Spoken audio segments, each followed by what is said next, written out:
Chapter 474. After becoming a demigod, one would become a new god. As long as one could obtain the source, anyone at the demigod level could become a new god. It didn't have to be at the peak of the demigod level. Thea had never seen a new god before, and she didn't know the difference between a peak demigod and a normal demigod. She could only assume that being at the peak of the demigod level would result in greater achievements in the future. How to obtain the source had troubled her for a long time. If she didn't want to go to the new planet of creation, Revelation Star, and beg the Heavenly Father and Darkseid to accept her, then she could only look for the wild source. Zeus had been searching for it for thousands of years, and Thea's luck couldn't possibly be that good. Thus, she only had one choice left: to find the source behind the Wall of Origins. At first, she wanted to master the 7 emotions, evolve into a white lamp, and enter the Wall of Origins. Behind the wall was a light reservoir, the source of all the emotions in the universe, the life equation, and many of the source that Thea imagined to be hanging on an apple tree. This method was dangerous and uncontrollable. Kyle Rayner could enter after turning into a white lamp. Could she do the same? Kyle lost his memory after entering the Wall of Origins. No one knew if there was something affecting him inside. It was even hard to say if the person who came out would be Kyle himself. Thea wasn't a risk-taker. As long as there was a 10% chance of failure, she would be very careful. Fortunately, another method appeared not long after.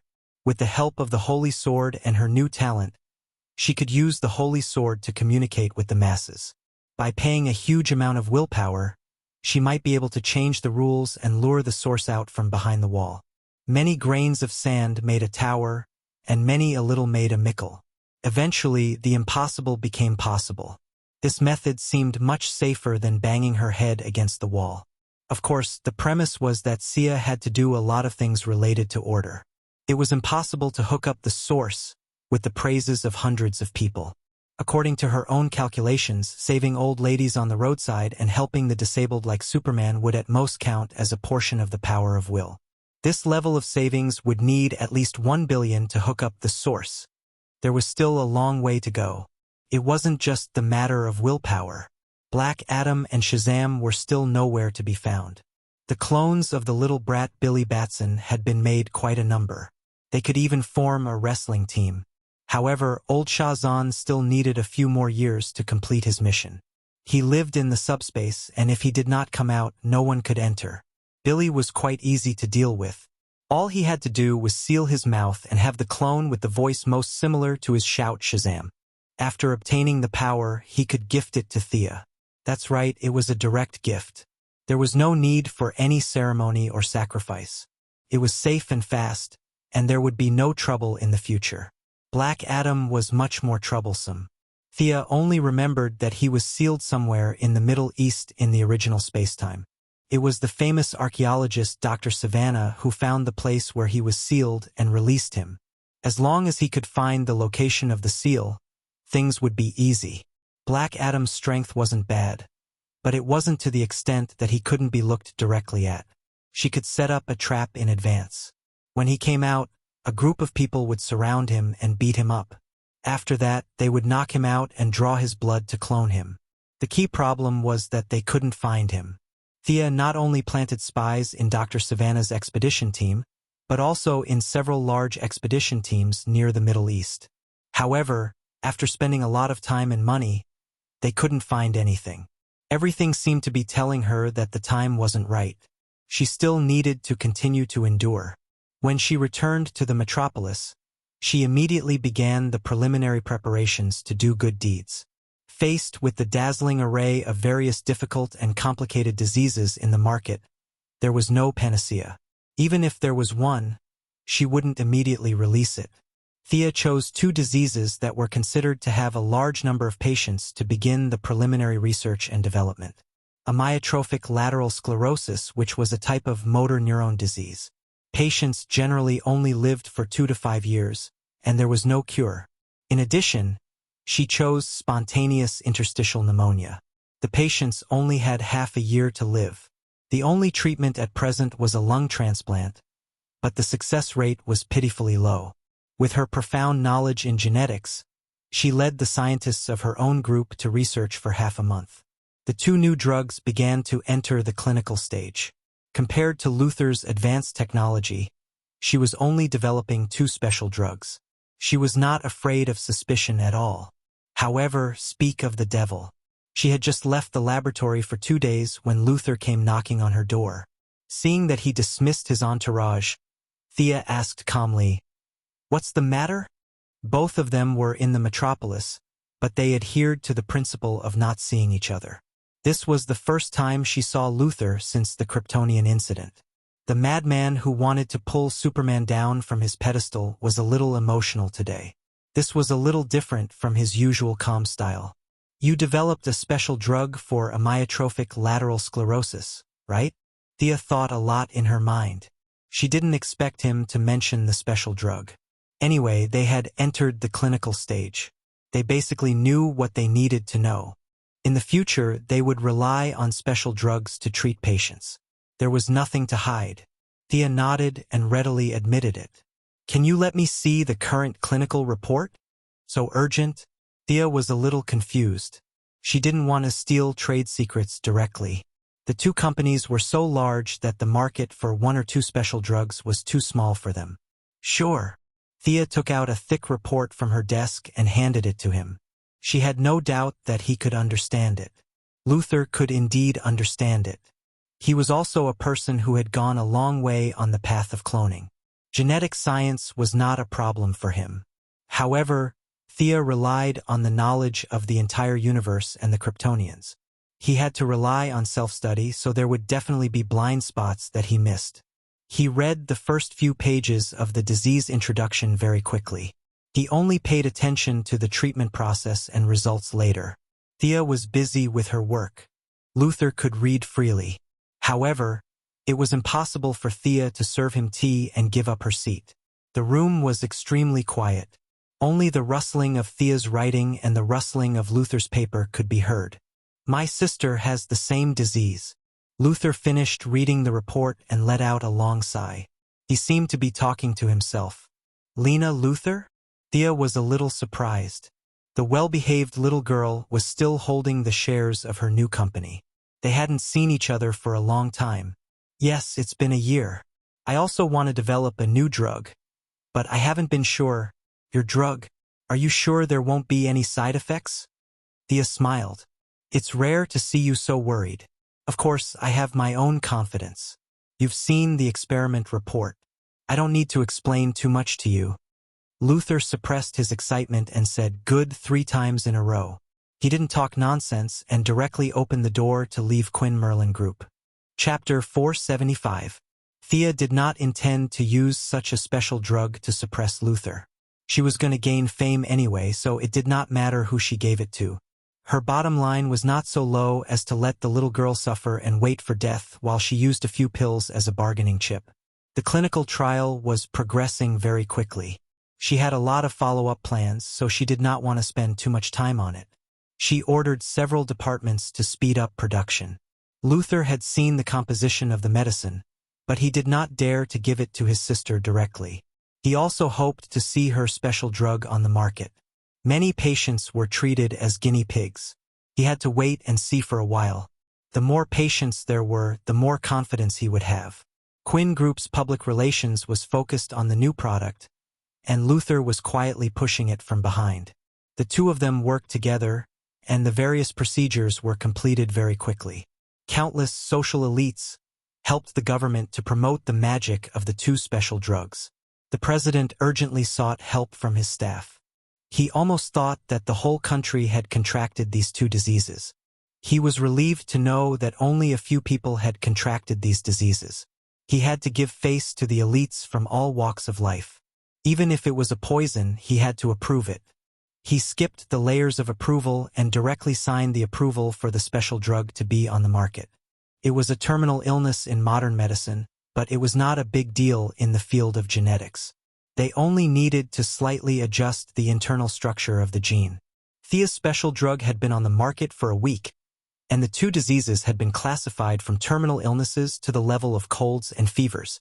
Seeing that countless patients had been cured without any sequelae or complications, Luther bought a bunch of medicine for his sister. The little girl, who was originally lying in a wheelchair, regained basic mobility after 3 days. She was completely normal after 5 days. The little girl, Lena Luther, did not have as many concerns as her brother. She personally went to thank him. The two of them were very polite and complimented each other. Because of their opposing sides, they did not talk too much. However, from Lena's words, Thea could tell that Luther had made progress in his research on Doomsday. As for Supergirl's uncle, Norn, and the other 3 Kryptonian elites, they had all been killed by Luther. As a result of the battle of wits between the simple Kryptonians and the Earthlings, they had offered up their bodies and all their knowledge. It took Luther a lot of time to digest this gift. Now that the seed had been planted, all that was left was to water it and wait. With the corpses of the Kryptonians and the genetic technology that he had pieced together, it was not difficult to develop the remaining Doomsday genes on his own. After all, this was the super biochemical weapon that the Kryptonian scientists had developed based on their own bodies. The characteristic of the biochemical weapon was that it could be spread widely, and its structure was not difficult to construct. With Luther's intelligence, he could easily discover the huge opportunity of breeding in the Kryptonian cells. In this time and space, there was no pseudo-artificial intelligence on the Kryptonian spaceship to remind him. He probably did not know the name Doomsday, but it was enough to know that this biochemical weapon could harm Superman.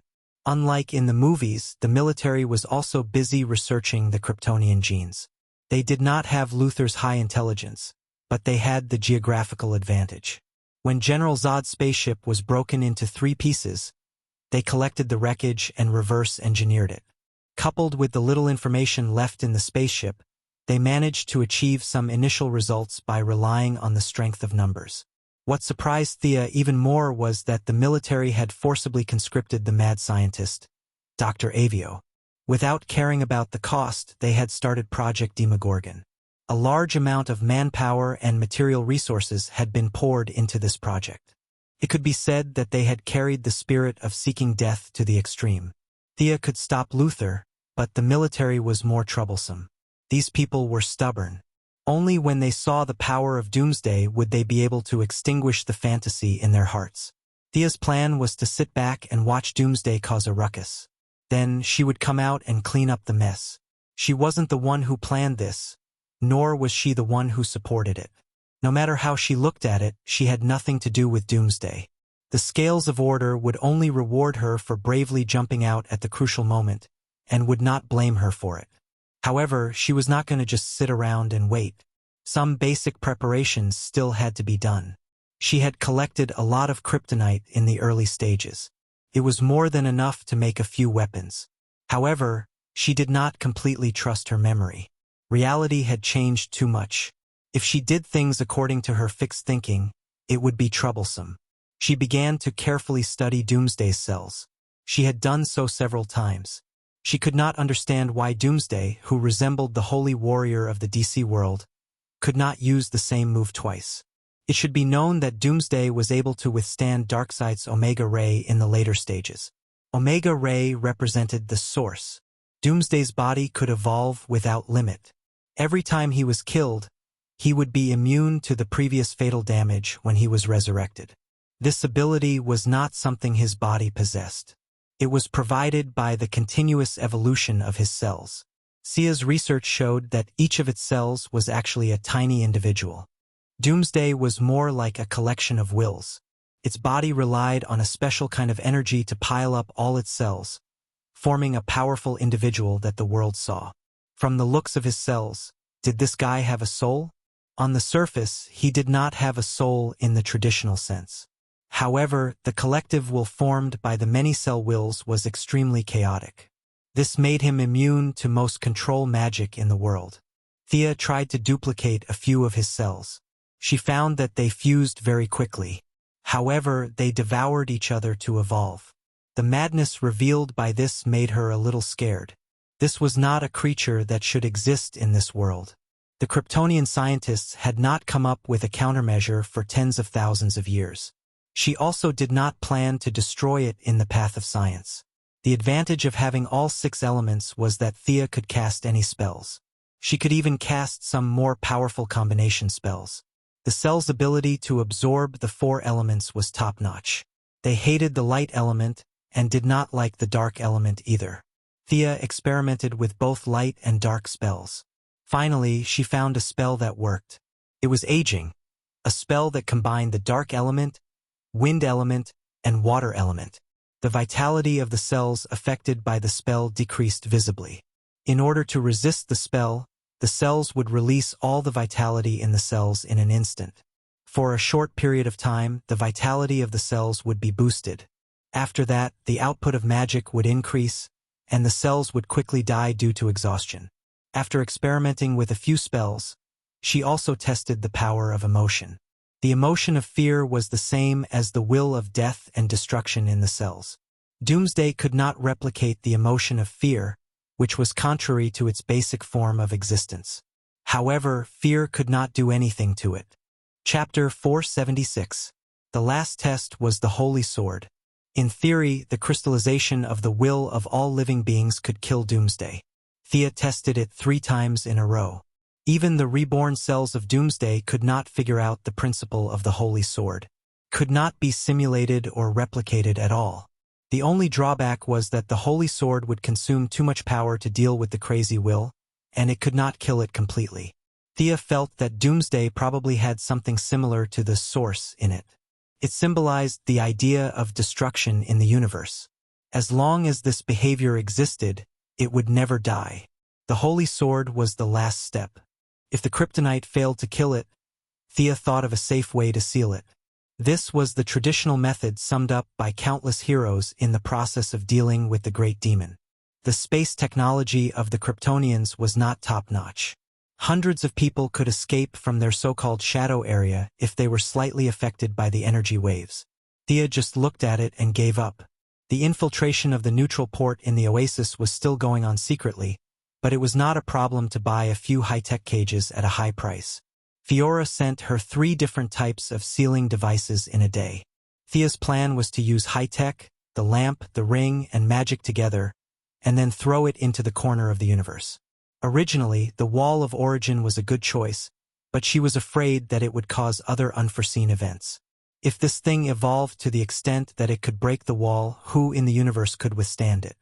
The sealing devices of several civilizations had their merits.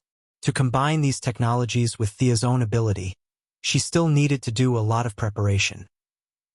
It was not Sia to write down her good deeds in her diary without leaving her name. She did not have such high awareness, not to mention at such a time when she needed a lot of praise.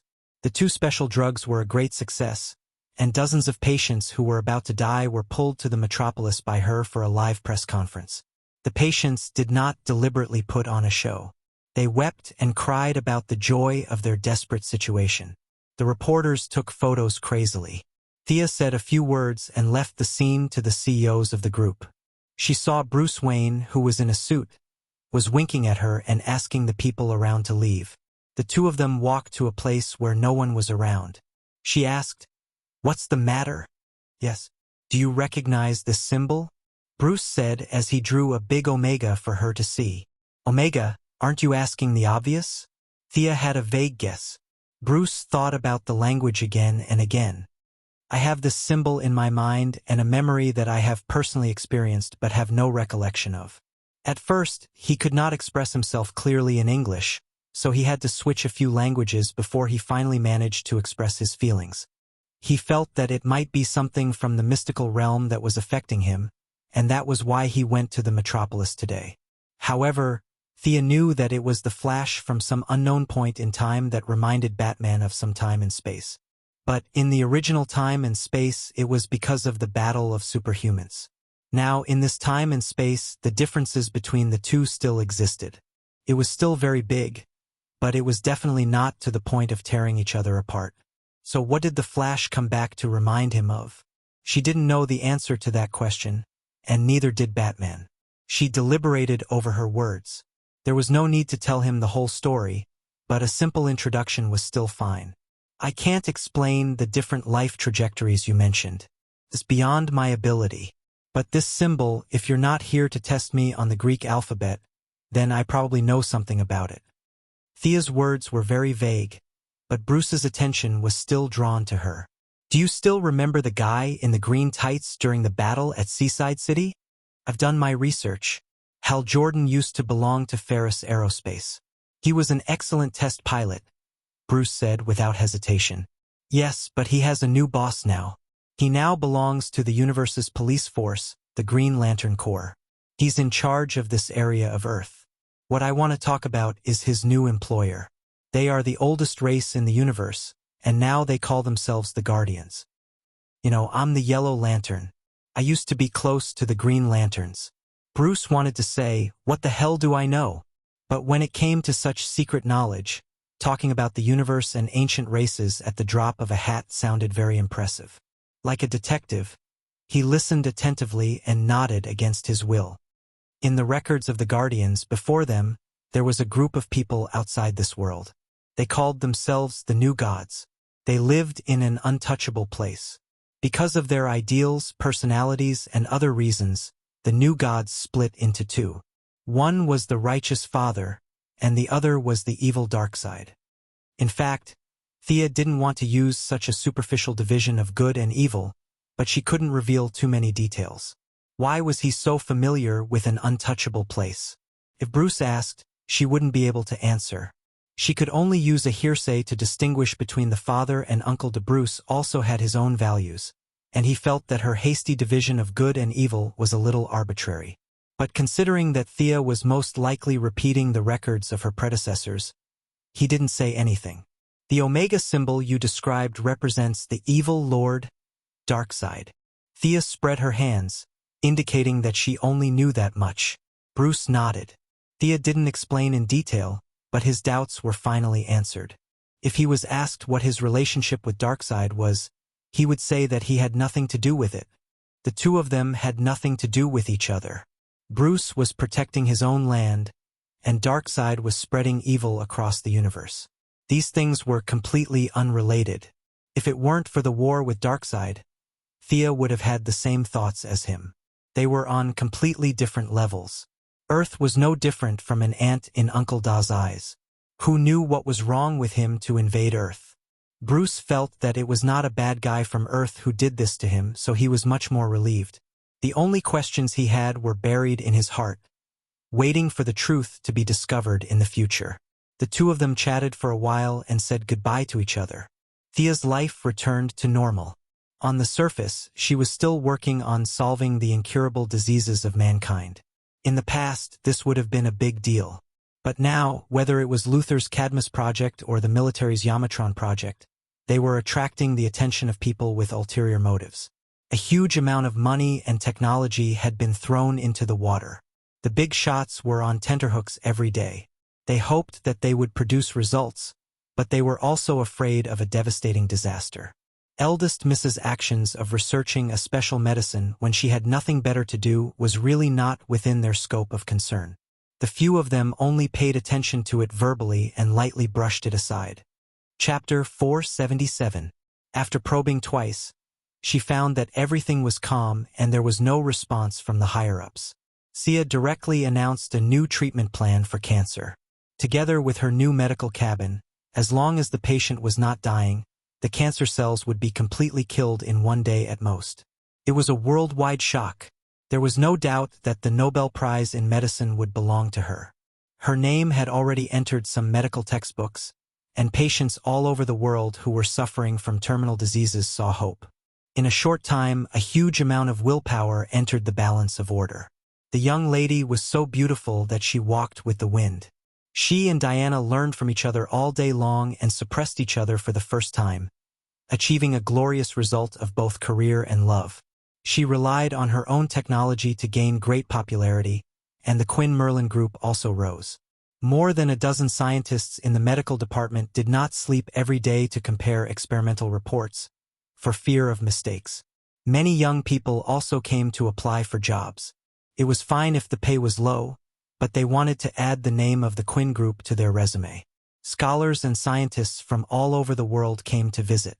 The Quinn Group set up a reception department of hundreds of people to deal with learning discussions and exchange experiences from all walks of life. Compared to Luther, who hid underground every day to do his experiments, Thea's reputation suddenly reached the level of Buddha. She did not slack off and gave speeches everywhere to increase her reputation. Even the medical staff who lost their jobs because of her medical cabin did not dare to publicly scold her now. Her reputation was too high. At this time, Thea was in the Buckingham Palace in England. She was interviewed by the Times and said the content hundreds of times. She changed a few words and said it once with emotion and emotion to complete the task. After the interview, Thea also met the Queen of England. The old lady looked very kind, holding her hand and chatting. The old lady did not know that she was lucky. If this was still a feudal society, the young lady would have pulled out the sword of victory and pledge and asked to inherit the throne of England. Thea casually said a few words and then left. She did not go straight home, but went to Diana's new apartment. "What's wrong? Something on your mind?" Diana was not in the mood tonight. The two of them were only wearing pajamas. Thea asked in a low voice, "I can't say for sure. I feel uneasy, as if something is about to happen." Thea couldn't guess such a vague and ambiguous thing, so the two could only hug each other to sleep. The matter of the special medicine was about to come to an end, and the path of obtaining the power of will had just begun. In that indescribable ancient country, there was a saying that there were three immortals. To establish virtue was to establish morality. To establish virtue was to say something with penetrating insight. Neither of these two were suitable for today's utilitarian era, but to establish merit was feasible. In fact, the starting point of Luther and the military's plan was also related to this. They were either billionaires or high-ranking officials, so they didn't have many pursuits for themselves. This was why they came up with the so-called Cadmus Plan and the Yamadan Plan for the future of humanity. The starting point was good, but their actions were too self-centered, and they didn't really put the welfare of the ordinary people first. They never considered what ordinary people lacked. Instead, they considered what they should give to ordinary people. This so-called democratic system was, in fact, an elite system for the minority. Thea herself was also a beneficiary of this system. She didn't have the sentiments of those great sages who claimed to change certain realities. She could only do what she could to make the lives of ordinary people better. Physical illness was the first step, and cultural dissemination was the second step. Ordinary people on Earth were too backward. They didn't care about Darkseid, and many people were unwilling to believe in the existence of aliens. They stubbornly followed their own path of life, working, studying, and living. This was the current situation of ordinary people. Thea hoped that through her own efforts, she could change the minds of ordinary people. Aliens weren't as bad as in the movies. Many alien technology products were very convenient and should be introduced. She even encouraged some scientists to go out instead of cooped up in the laboratory thinking about how to blow up Earth. The road had to be taken step by step. At the very least, some ideas had to be changed. Otherwise, it would be too tiring for her to be the only one leading the way. She couldn't drive a car to work in the morning and take a maglev back home at night. The technological leap wasn't that fast, so she needed some time to adapt. As for the new breakthrough, the scene of Superman and Diana learning the Tamar language gave her some inspiration. Learn the universal language. General Lane and the others had just taken their seats in the Alien Management Committee when Thea dropped a bombshell and asked them to discuss it. The meeting this time was very important. The black man, Digger, had come as a temporary service member and handed over documents to the representatives. He was also a little nervous because as a middle-level member of the administrative committee, he was also required to learn the common language. God had mercy on him. He only knew English and a few Afghan phrases like surrender and kneel down. Learning something as high-end as the universal language was giving him a headache. He was having a headache because his perspective was too low. The other participants understood the implications, especially when the military was trying to crack the Kryptonian spaceship. Language was a stumbling block, and they were the ones who were most affected by it. Looking at the bitter faces of these people, Sia wanted to laugh. Her memories as a transmigrator made her realize how terrible it was for all the people in this country to learn English. It was the cycle of life, and now it was time for them to taste the bitterness of it. As for asking all the aliens in the universe to speak English, even the most arrogant and irrational general in the military wouldn't say that. Everyone, we will have to leave Earth sooner or later. The era is advancing rapidly. Learning the language and communicating with the aliens on an equal footing should be the responsibility of the committee. Thea easily put the project on her shoulders. The white people who slaughtered the Native Americans had the most right to say what would happen if they didn't communicate with the aliens. Dr. Quinn, what do you mean? Joan Finch was a 50-year-old middle-aged woman who represented the government in Kentucky. She had no problem convincing her constituents, but she couldn't help but tremble when she was in a weak position and had to communicate with the aliens. Thea saw her sallow face and knew that she had misunderstood. This pure politician probably thought that she was going to attack with a spaceship. What I mean is very simple. It's just a preliminary preparation. Based on the principle of voluntary participation, we will neither advertise nor ignore it. We will publish a set of teaching materials in the name of the committee. Anyone who wants to learn can buy them. The middle-aged woman's face regained some color. General Lane and Steve Trevor were both patients with persecutory delusions. For them, it was always good to be prepared. Unless Earth conquered the universe, learning the alien language was a hurdle that couldn't be avoided. Chapter 478. The committee's daily expenses were in the hundreds of thousands, so the learning materials that were mentioned didn't cost much. Several people agreed with Thea's proposal, but each of them went back and told the big shots behind them about today's far-reaching, small matter. The few big shots had higher expectations. Perhaps some of them only wanted to preserve what they had, but this was not something they could change. When the aliens came knocking on their door, they would be the first to suffer losses. Compared to Luther and the military's method of focusing on making big weapons, Sia's method of silently moisturizing things made people feel comfortable. It was not difficult to guess their thoughts. If Luther succeeded and wanted to use force to gain more power, who among the politicians would give him a place? Or let him wipe out everyone and become a dictator? Thea's method was very popular with the politicians, and no one stopped her. The learning materials that she wrote in the name of the committee chairman were quickly produced. There was no shortage of people with foresight. The first 100,000 sets of learning materials were sold out before they even entered the market. People like Luther directly bought 1,000 sets and distributed them to the people in the company. Those who couldn't learn were directly kicked out.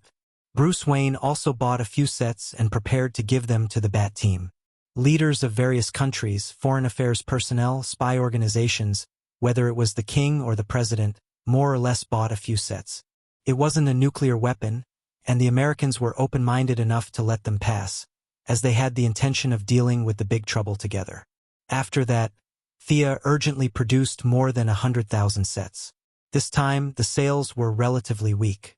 Many ordinary people thought it was an April Fool's joke, and only a few people realized something. But after all, they were the minority, and their opinions were quickly drowned in the laughter of the crowd. Thea didn't care too much about this. Fixed ideas were not so easy to break. The seeds of hope had been sown and would slowly grow. Seeing that Batman's team was not tired of learning, the young lady didn't forget her own brothers. Although Thea felt that the average education level of the Green Arrow team was only in junior high school, she still brought a pile of learning materials back to Star City. When she returned to the secret base she opened, the current Green Arrow base, she found that there was one more person there. Roy Harper, Thea's lover in the original spacetime, was currently being trained by Oliver. It's so lively. Thea wanted to laugh when she saw the bustling scene in the base. 2 green arrows, 1 black arrow, and 1 red arrow who had yet to graduate. This must be the Star City Archery Club. When she walked into the base, the 4 of them were training in full swing. Felicity and Laurel, who didn't know any martial arts, were watching them from a distance. However, after careful observation, Thea found that Laurel's fingers also had traces of archery practice, which made her even more speechless. Thea, the first person to notice her, was naturally Olivier. They all greeted her in a friendly manner. Roy Harper was also a little nervous as he thanked her for saving his mother. When she passed the study materials to them, their expressions were a little strange. Felicity, Laurel, and Shadow had all graduated from university, so they weren't under much pressure.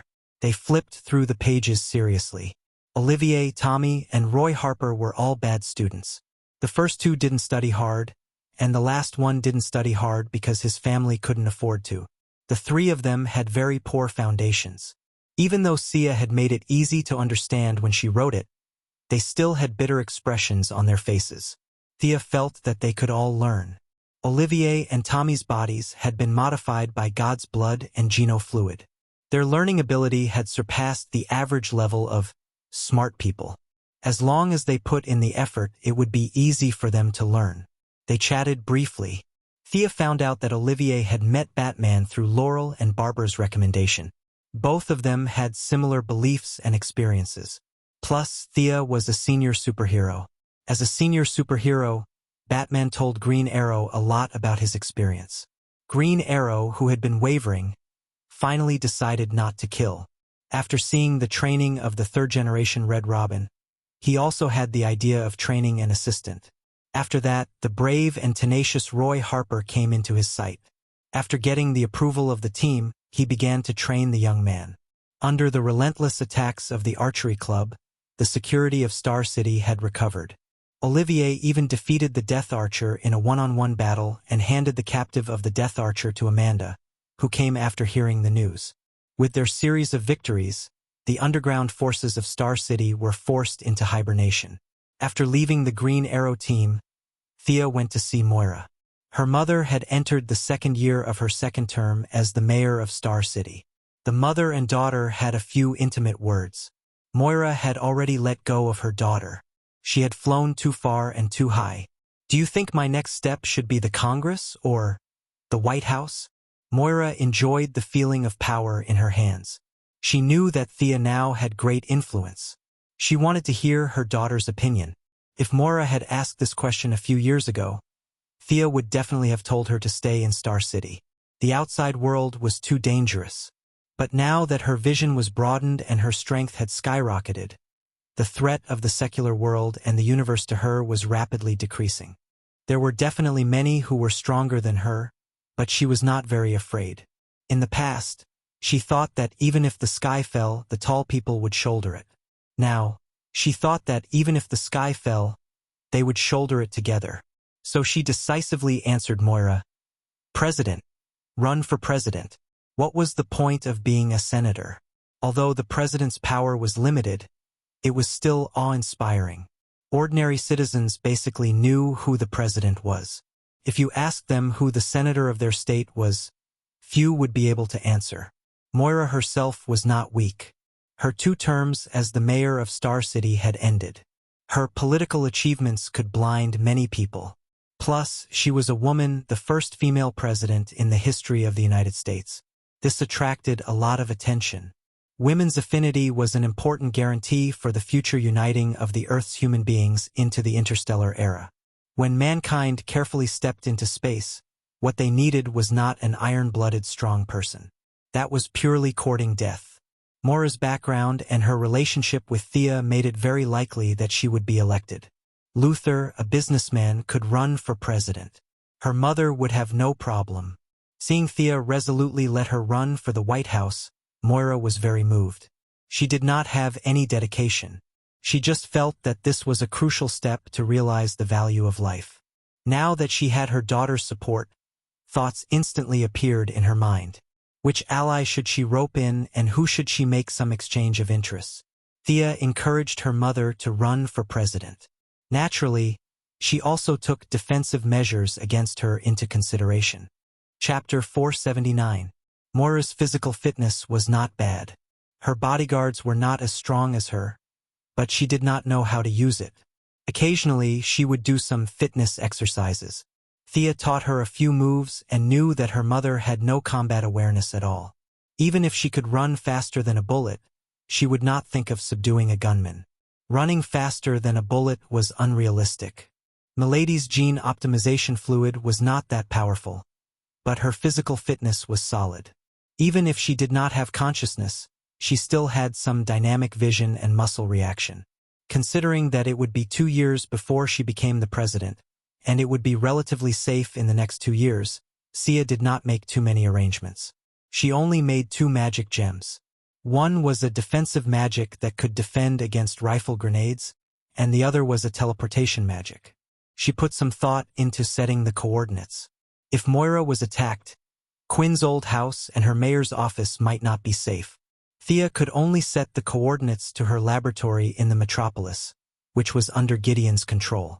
Without hundreds of people with modern weapons, it would be impossible to break in. The incident with the teleportation gem also reminded her that there were many ordinary people on her side. Even Oliver, who was the most skilled, could dodge ordinary firearms with his outstanding combat talent and physical fitness. However, if more than 100 people with submachine guns were to fire at him, he would be finished. The remaining people in the team were even more hopeless. After bidding farewell to Moira, Thea went back to the Green Arrows base and told them her idea.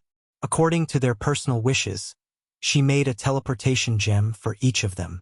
Even Roy Harper was given one. The young man was a little confused by the sudden appearance of such a magical item in the real world, but he still took it. "I'll give you 2. Sia looked at Felicity, a former hacker who could not tell the difference between food and drink. She was clearly a weakling, but she still liked to go to dangerous places. Unlike the original space-time, the Green Arrows triangle was torn to pieces. Without the black man as a buffer, Oliver's stubbornness was unbearable. Oliver and Tommy, Laurel and Shadow. The 4 of them were intertwined with each other. Outsiders would feel dizzy just by looking at them. No one would want to get involved. In this space-time, Felicity and Oliver's relationship was only SOSO. Although she didn't go to the metropolis to take care of her mother, she stayed in Star City instead.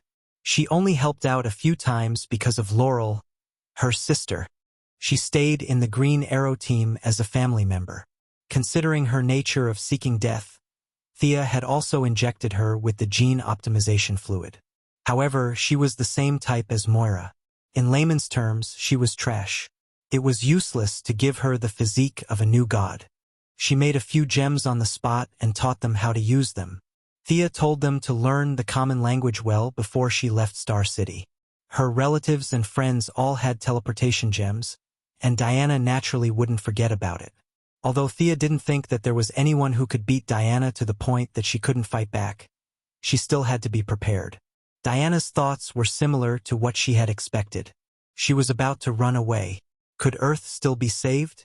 However, she still accepted the teleportation gems modestly. With Thea's frequent actions, more and more people, not just in the metropolis, realized that aliens did exist. There were few fools in modern society, especially after seeing that the officials didn't refute the rumors but instead acquiesced to them. Many citizens felt anxious. Thea's learning materials finally caused a sensation. A large number of citizens began to scramble for them. However, she soon found that there were many pessimistic voices on some small forums and social media sites. Aliens were invincible, Earthlings were weak. There were all kinds of opinions. She was overreacting. She saw that the power of Vow on the order scale had decreased by a small amount. She felt that people's hearts were unpredictable. What should she do? Increase the publicity. It was nonsense to tell ordinary people about the Guardians and the new gods. Moreover, Thea couldn't personally tell them about this. She couldn't possibly explain to ordinary people how she knew about this. Therefore, it was necessary for an alien to tell the story. Princess Starfire, whom she met a while ago, was a good candidate. First of all, she was a righteous person. Even if she was scolded, she wouldn't do anything extreme. Secondly, her appearance. If one didn't look at her green eyes, she would definitely be a beauty. In fact, if one got used to it, green eyes wouldn't be unacceptable. When Thea took over the Yellow Lantern Corps, she only remembered asking Superman to arrange a place for her to stay. As for the specific location, she had to ask Superman. She activated her supervision and found Superman at the scene of a fire. Princess Starfire. Bro Superman scratched his head in response to Thea's question. Why? Did something happen to her? No. But I asked the Martian hunters to take care of her, Superman said vaguely. Huh? Thea was confused. Under her continuous questioning, Bro Superman didn't say anything. Then she went to look for the Martian hunters. Only then did she know that Superman's Louise was jealous of Hai Shengbo. In order to not cause any conflicts in the family, she could only throw the beautiful Princess Starfire to the Martian hunters. After asking for the address, Thea went to Starfire's apartment. Just as she was about to knock on the door, she saw the door open from the inside. The tall and handsome Nightwing, Dick Grayson, was holding hands with Princess Starfire. They were about to go out. What a coincidence! What a coincidence! After knowing each other for so many years, it was impossible to pretend not to know each other. Dick Grayson could only awkwardly greet Thea. This was a winner in life. Even though he had broken up with Barbara, he still had some feelings for her. Occasionally, they would even have some friendly sex. This was even more impressive. Starfire had only been on Earth for a short period of time, but the two of them had already hooked up. Thea could only admire them. Originally, she was worried that she wasn't familiar with Starfire. Now that Nightwing was acting as the middleman, it was easier for them to talk. Thea forcefully pulled back Nightwing, who was about to run away. Your Broodhaven doesn't need to be saved. You can leave after you finish my business. After briefly explaining her original intention, Thea began to talk about her goal. Miss Starfire, are you willing to do a television program to introduce Earthlings to extraterrestrials? From your point of view, don't scare the citizens but don't nurture their arrogance. Television program? Starfire and Nightwing looked at each other. What should I say? I can't possibly talk about Tam Allen, right? Sure, you can say whatever you want. You know, Earth's scientific research ability isn't weak. We can bring many extraterrestrial technological products to Earth. At this time, you just have to help promote it. However, in the early stages of the program, there will likely be some negative comments. You have to be mentally prepared. Chapter 480. Spark had come to Earth alone, but she was a playful person. Otherwise, she would not have met Nightwing, who was running around the streets. As a righteous person, she could not rob others even if she did not have any income. Now that Thea offered her a job opportunity, she thought about it carefully. Seeing that Nightwing did not object, she agreed. The TV program definitely couldn't be made boring. If Spark were to read the script on stage alone and talk about extraterrestrials, and the wonders of extraterrestrial technology, no one would watch it. She also had to find an assistant. This person had to be an Earthling with good looks and not afraid of aliens. It would be best if he or she had some experience in recording TV programs. With so many conditions, there were not many candidates, but Thea soon found a suitable candidate. The former anchor lady was recalled to Earth by her. You still want me to do the program? The former anchor lady was a little frustrated. She was forced to do it to make a living. Now that she was so powerful, did she still have to do it? Yes, she had to do it. The young lady's order was unquestionable, so the former anchor lady had to come out again. Spark was not difficult to get along with. Although the anchor lady was still a little unhappy, returning to the program recording site gave her an illusion that it was a lifetime ago. Everything was paved with money. The first episode of the program was broadcasted smoothly. Princess Spark did not need to tell the Earthlings how big the universe was. She just focused on the environment she grew up in and the humanities. The experienced anchor lady asked some questions at the right time, and the two worked well together for the first time. Once the program was broadcasted, the response was not very enthusiastic. However, Spark's beautiful appearance and sincere voice still received some praise. Thea did not expect much abuse, which made her more confident in the follow-up plan. Except for Luther, who was a little dissatisfied that the anchor lady no longer mocked Superman, it was generally very harmonious. The control of Iban Trading Company was in full swing. One of their 15 decision-makers had been secretly controlled by Jared. The next step was to control their active computers and lead the robots to rebel. The Yellow Lantern Corps set things right at the critical moment. They started with the armed forces and gradually nibbled away this neutral universe business alliance. Later, they would develop their forces and feed back some technological equipment to Earth. The neutral camp was the entry point that Thea prepared for Earth to go out of the solar system in the future. After determining the future direction of development, Moira's enthusiasm was unprecedentedly high. In order to expand her network, she decided to hold a grand Christmas dinner in the name of the city government. Naturally, her children were all present. Even Diana, who had a bad premonition, was pulled over by Thea. "Mrs. Quinn, I've heard a lot about you." Diana bowed slightly. Her etiquette was impeccable. It was the etiquette of a junior to an elder. "Miss Prince, I often hear Thea talk about you." Moira was well aware of the relationship between the beautiful woman in front of her and her daughter. Nowadays, this was not a rare thing. Since they were willing, Moira was naturally not dissatisfied. She gently held Diana's hand and said a few words. Soon, other guests arrived. Thea pulled Diana aside. "Your mother is very elegant. She's an amazing person." When Diana saw that a woman had achieved something, she thought that the woman was a good person. This idea was deeply ingrained in her mind and could not be changed. "Yeah. Don't you think she's a bit similar to Queen Hippolyte?" Thea joked. "Huh? That's true.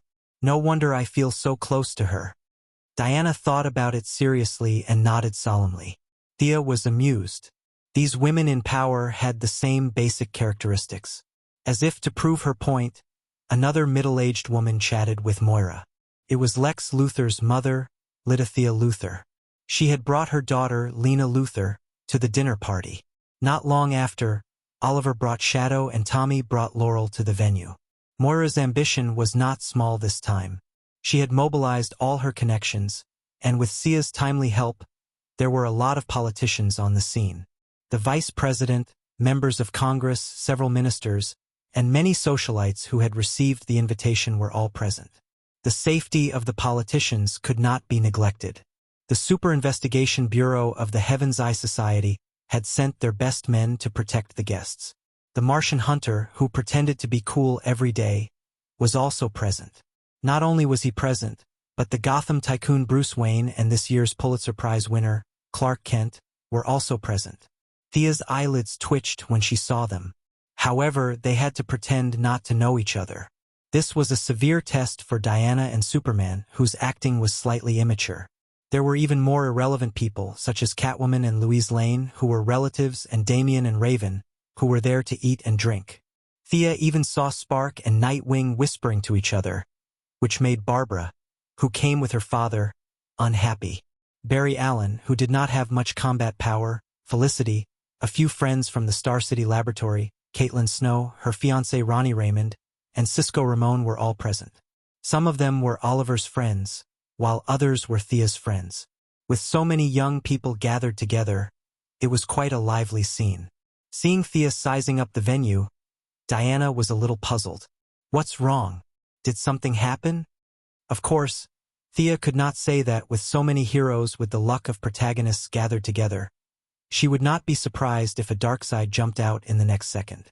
She laughed awkwardly, indicating that she was fine. However, things in the world were always unpredictable. When you thought of something, the good might not necessarily come, but the bad would definitely come. Pretending to walk past casually, Clark Kent whispered to her with his old-fashioned eyes, "There's a group of people 5 miles away, armed with guns. They seem to be coming here.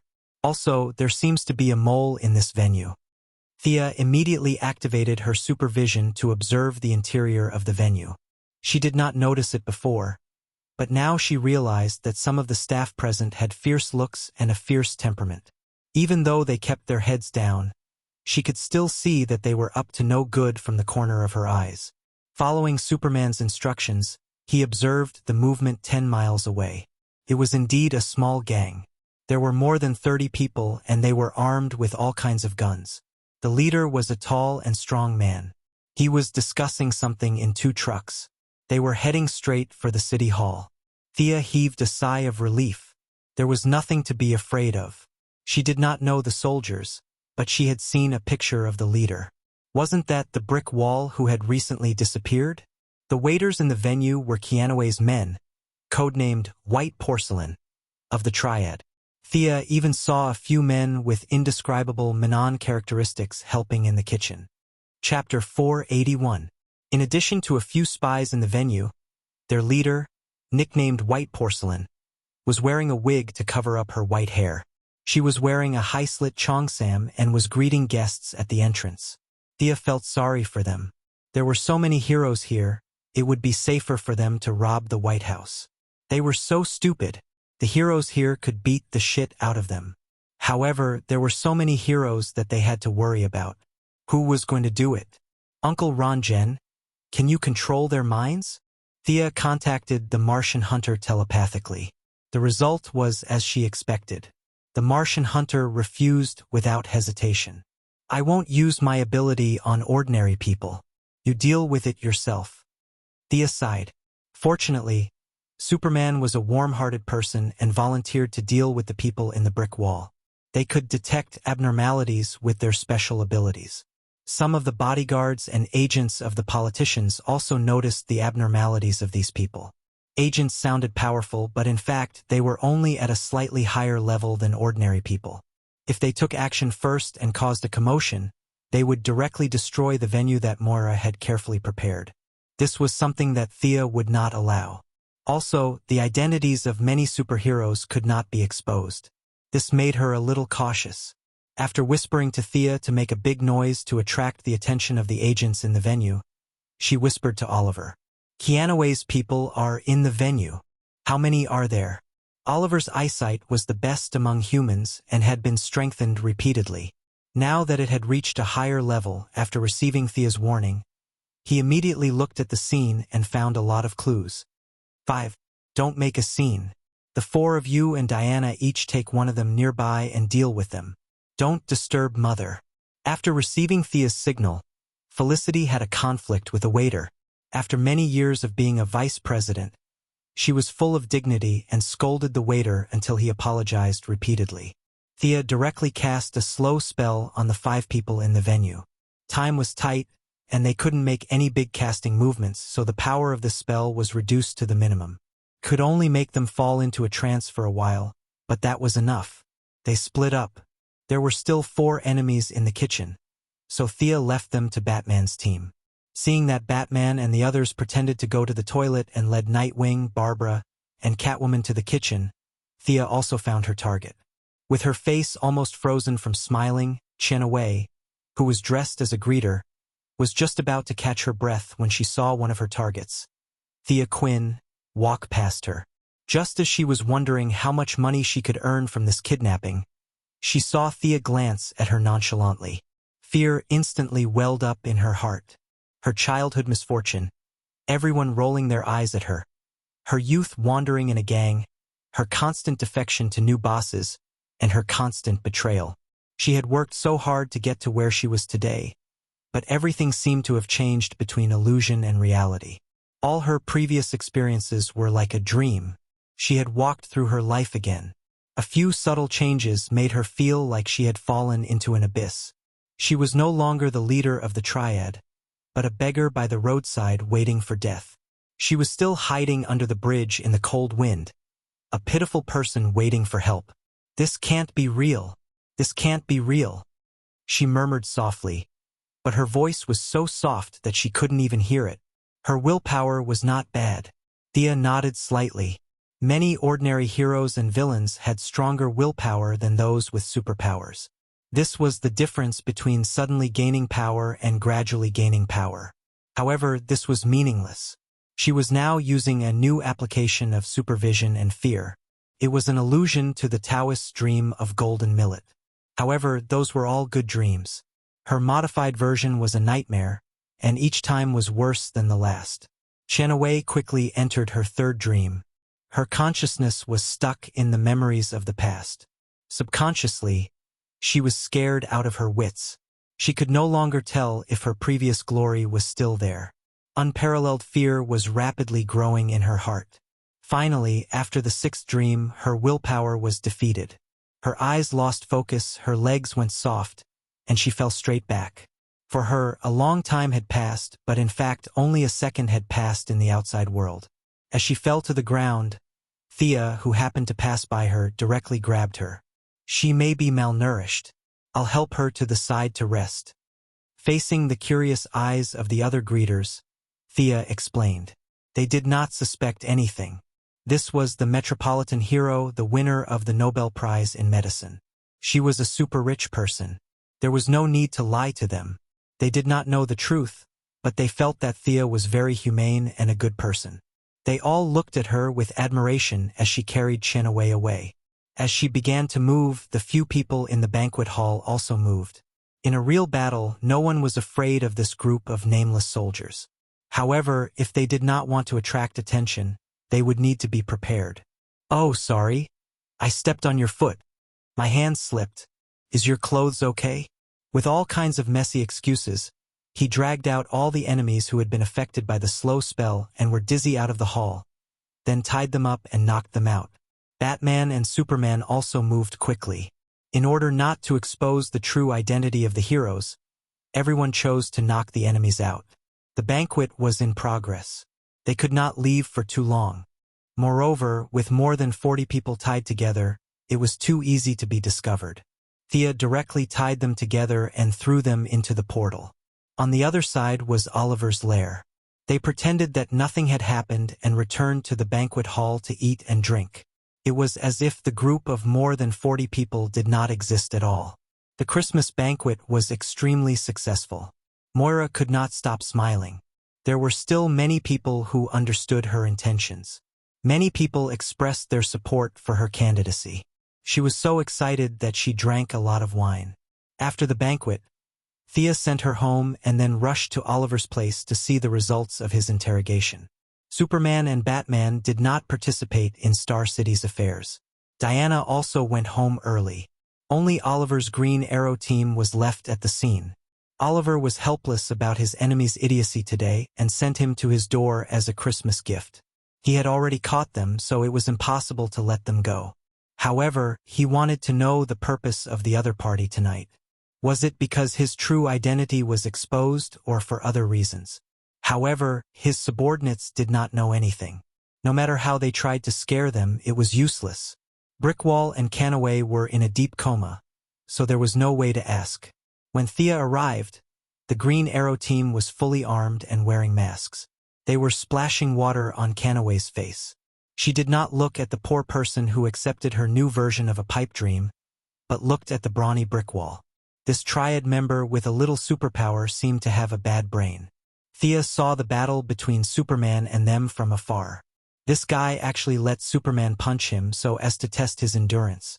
In the face of such a sincere request, Superman was a little surprised, but he did not refuse. He used 10% of his strength and gently hit him. Then this guy became the miserable state in front of Thea. Chapter 482. The chest area of his dark black jacket was shattered, and there was a huge fist print on his chest. His special ability allowed his body to slowly recover, but the injury was too heavy, and it would take a lot of time for him to recover to his peak condition. On the other hand, Keanu's eyes had rolled back, and it was all thanks to Thea. She was lost in her dreams, and she didn't know which was her past and which was an illusion. She struggled in self-denial and finally lost consciousness. In layman's terms, she overused her brain in a short period of time, and it crashed. Keanu's self-consciousness immediately noticed the abnormality after retracting the fear she had set up. She had a deep impression of what she had experienced, and every detail was unmistakably real, which was a sharp contrast to the false and empty nightmare. She wasn't a beggar on the street, nor was she a tragic and indescribable woman. She was the leader of the triad. Keanu's consciousness instantly took over her body. Although she was extremely weak and dizzy, she still tried to stand up to defend against the enemy's attack. "Who's there?" Like a patient with a high fever, she stood up shakily and tried to open one eye. When she saw Green Arrow's bow aimed at her, her heart sank. "What are you doing at the city hall?" Oliver, who had a voice changer, pulled the bowstring and asked sternly. "I'm going to the city hall? What am I going to do there?" Keanu's memory was a little chaotic, and it took her a long time to sort it out.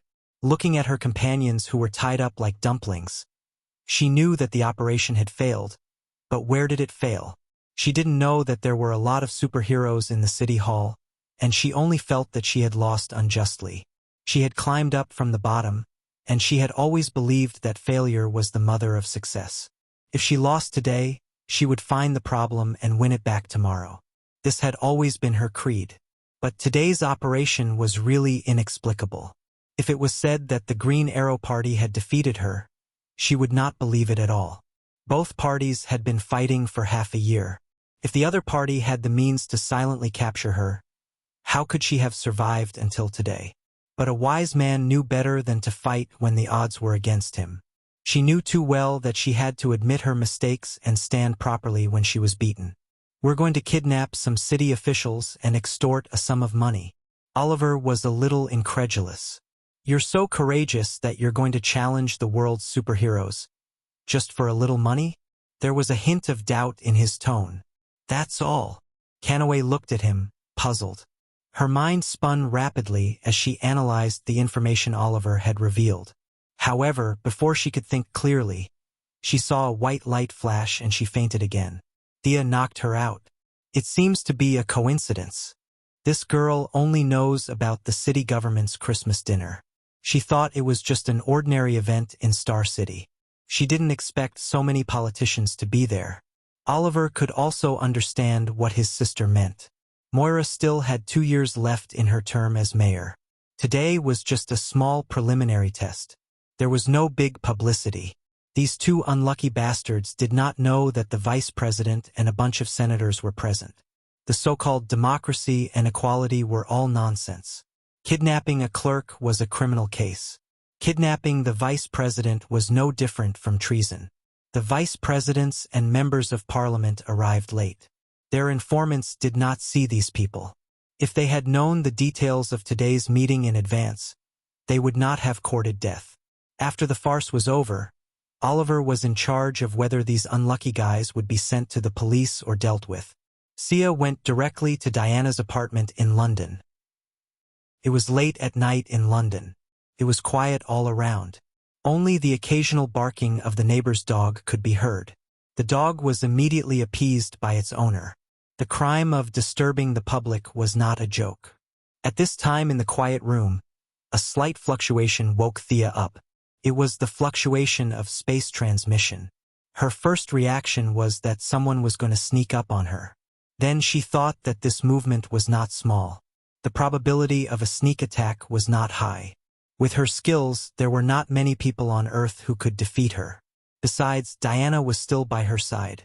Even if Superman came to kill her, she would not be afraid. Diana's reaction was not slow either. The two of them sat up at the same time and looked at the uninvited guest vigilantly. The translucent transmission wave spread out, and a young woman stumbled out. She had short blonde hair and was wearing a shirt, shorts, and a pair of slippers. She held a key tightly in her hand. She looked around in panic. She seemed to sense something and looked at the other side of the bed. For bright eyes were staring at her. "Hi, Diana." The young woman did not know Thea. She only felt that the woman's eyes were too sharp, as if she was trying to see through her organs. It was a little funny. How could a human's eyes see through their organs? The sudden arrival of an unfamiliar environment made her very nervous. Fortunately, she soon found a familiar face. She knew Diana. "Zola? Why are you in my house? I remember that you went back to your hometown." Diana did know this girl. She was a very kind person and had worked for her foundation for a while.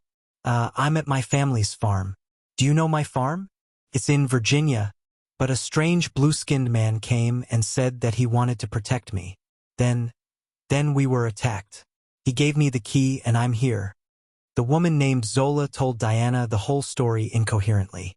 She didn't know why she was telling Diana the whole story. She just said it naturally. "She's my employee, or at least my former employee. I think I should help her," Diana explained to Thea. Thea could not say anything. She could only chuckle. The woman in front of her had an identity that even she did not know. She was the reincarnation of Athena. However, Thea could not find any trace of divine power in her. She was just an ordinary person. Her physical characteristics were not obvious.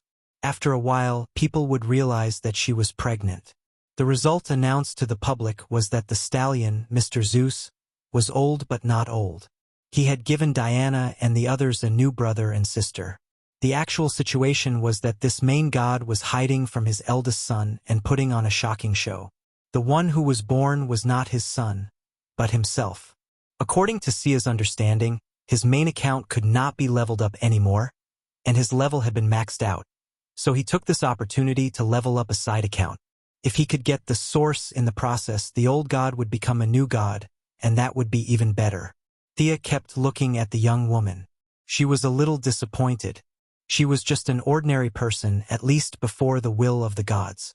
There were no flaws at all. As for the blue-skinned freak that she mentioned, it should be Hermes. Hermes was the god of speed and thieves in Greek mythology. However, he seemed to be honest, but he had other intentions. Seeing that Diana seemed to want to get involved, Thea could only go with her. She would meet Ares soon and accidentally kill the god of war in battle. Thea had to stop her. Chapter 483. It wasn't because Thea had a close relationship with the god of war, but because the god of war's godhood was a trap. Diana had killed the god of war and automatically obtained the god of war's godhood. 5,000 years ago, this would have been a good thing. However, at this critical juncture where the old god had fallen and the new god had risen, it would be too much of a trap if she didn't become the old god instead of the new one. The girl named Zola watched them change. In the dim light of the night, she felt that Thea looked familiar, but she wasn't sure.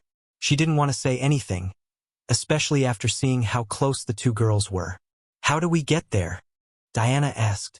"I think the key in my hand can take us back," Zola said before Angelina could. Thea glanced at it. It was an exquisite magic item without any traps.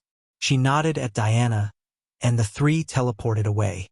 As soon as they left the teleportation portal, two sharp arrows shot toward them one after the other. With two muffled sounds, Thea and Diana reached out and grabbed an arrow at the same time. They were using the Assassin League's famous grabbing technique. Although the ninja master couldn't win against the two girls even if he did somersaults, his martial arts skills were praiseworthy. Some techniques were very useful at any time. As the person closest to Thea, Diana's martial arts skills were naturally affected. Facing the incoming arrows, the two girls both chose to use the Assassin League's grabbing technique. Casually throwing the arrow on the ground, Zola stepped back in fear. The two girls fearlessly looked at the enemy approaching from the dark. Clatter, clatter. Two tall horses with majestic torsos and slender limbs came out. There was a knight holding a bow on each of the horses. However, when they walked into the night, the three of them finally saw what they looked like. They were not knights at all, but centaurs. The places where the horses' heads should have been were replaced by human bodies. Their upper bodies were covered in mud and blood. The human heads were also twisted out of shape like stomped watermelons. Their eyes were blood red, and the sounds coming out of their mouths were like the howls of humans and the roars of horses. This is not a natural creature. It seems to be the product of some kind of magical transformation, Thea said in disgust. She vaguely remembered that these two were sent by Hera, the Queen of Gods. The Queen of Gods, who was known for her jealousy, naturally wanted to kill Zora, who was pregnant. For these old gods who only stared at her every day, Sia really didn't want to get involved in their affairs. It was just that the noble circle was too messy, like a melodramatic family drama. It would be unreasonable if they didn't perish. However, Diana couldn't run away. According to Hippolyte's original words, this was her innate responsibility. Although Thea didn't want to, she could only helplessly jump in. What a blasphemy against life. Diana carefully sized up the centaur. Its aura was filled with madness and savagery. This thing was clearly beyond saving. One each. The two glanced at each other and instantly understood each other's meaning. Diana attacked first. She threw out her shield and knocked away the arrow. Then, she jumped up and slashed at the centaur's neck. Thea wasn't as powerful as her. These two centaurs only looked ferocious and had their full potential stimulated by magic. They were not afraid of death, but their true strength was not worth mentioning. Thea didn't have good armor. Unlike Diana, who was fully armed, she had only changed into casual clothes. She had many tricks up her sleeve and didn't really want to fight with these dirty centaurs. She opened her jade-white left hand, and a chain made of lightning whizzed out and smashed at the centaur's head. The centaur, who only had killing in its mind, realized that it couldn't take the attack head-on. It half-knelt and lowered its body, dodging the chain. At the same time, it drew its bow and shot another arrow at Thea. "You want to compete with me in archery?" Thea didn't know whether to laugh or cry. Such a crude magic creation wasn't worthy of her shooting back. "Go back!" With a beautiful irony spell, the arrow quickly changed direction in the air and flew back at an even faster speed. The centaur was caught off guard, and the arrow pierced through its body. Thick, dark blood flowed out continuously. Thea was unforgiving. The lightning chain that she had thrown out earlier was remolded by her, and a spear surrounded by lightning was thrown out by her. She wasn't too sure about the centaur's fatal points, but aiming at the head was usually the right choice. Poochie! The lightning spear pierced a large hole in the center of the centaur's head. The centaur looked like it was drunk as it spun around on the spot. Then, it lost its sense of direction and fell to the ground. Its limbs trembled a few times before it completely lost its breath. Only then did Thea look to the other side. Diana was also very fast. In just a few moves, she found a flaw in the opponent. She dodged the opponent's attack and flew up. Her body drew a beautiful arc in the air. With a light flick of her wrist, the centaur's huge and twisted head was chopped off by her. The two ended the battle at the same time. Zola, who was watching the show, remembered the blue-skinned monster who saved her and hurried back to her room. The two girls finished off their enemies and confirmed that they were dead. Then they followed Zola into the room. The first thing they saw when they entered the room was a man lying on the ground. He was blue all over and dressed in tattered clothes like a beggar. The most eye-catching thing about him was that he had a pair of bird claws where his feet should have been. This was Hermes, no Hermes. However, this god who was famous for his speed wasn't in a good condition. A crude spear that was similar to the one worn by the two centaurs outside the door pierced through his body. The god of speed was lying on the ground, his breathing barely discernible. He's really good at acting. He really put in a lot of effort to make this family drama go smoothly, Thea thought to herself. She could tell with a few casual glances that the other party was really injured, and very seriously at that. This Hermes was much weaker than she had initially thought. Although the two centaurs at the door were powerful, it depended on who they were compared to. They were definitely invincible against ordinary people, and any slightly more powerful hero could kill them. At least, Thea felt that Oliver wouldn't have to spend too much effort to deal with the two centaurs. If he called his archery club over, he would be able to kill them without any losses. The two magically modified centaurs were such weak opponents, but they had almost killed the god of speed and thieves of the Greek pantheon. Who would believe it if they told others? Divine power couldn't be offended easily, but it didn't bother to hide it either.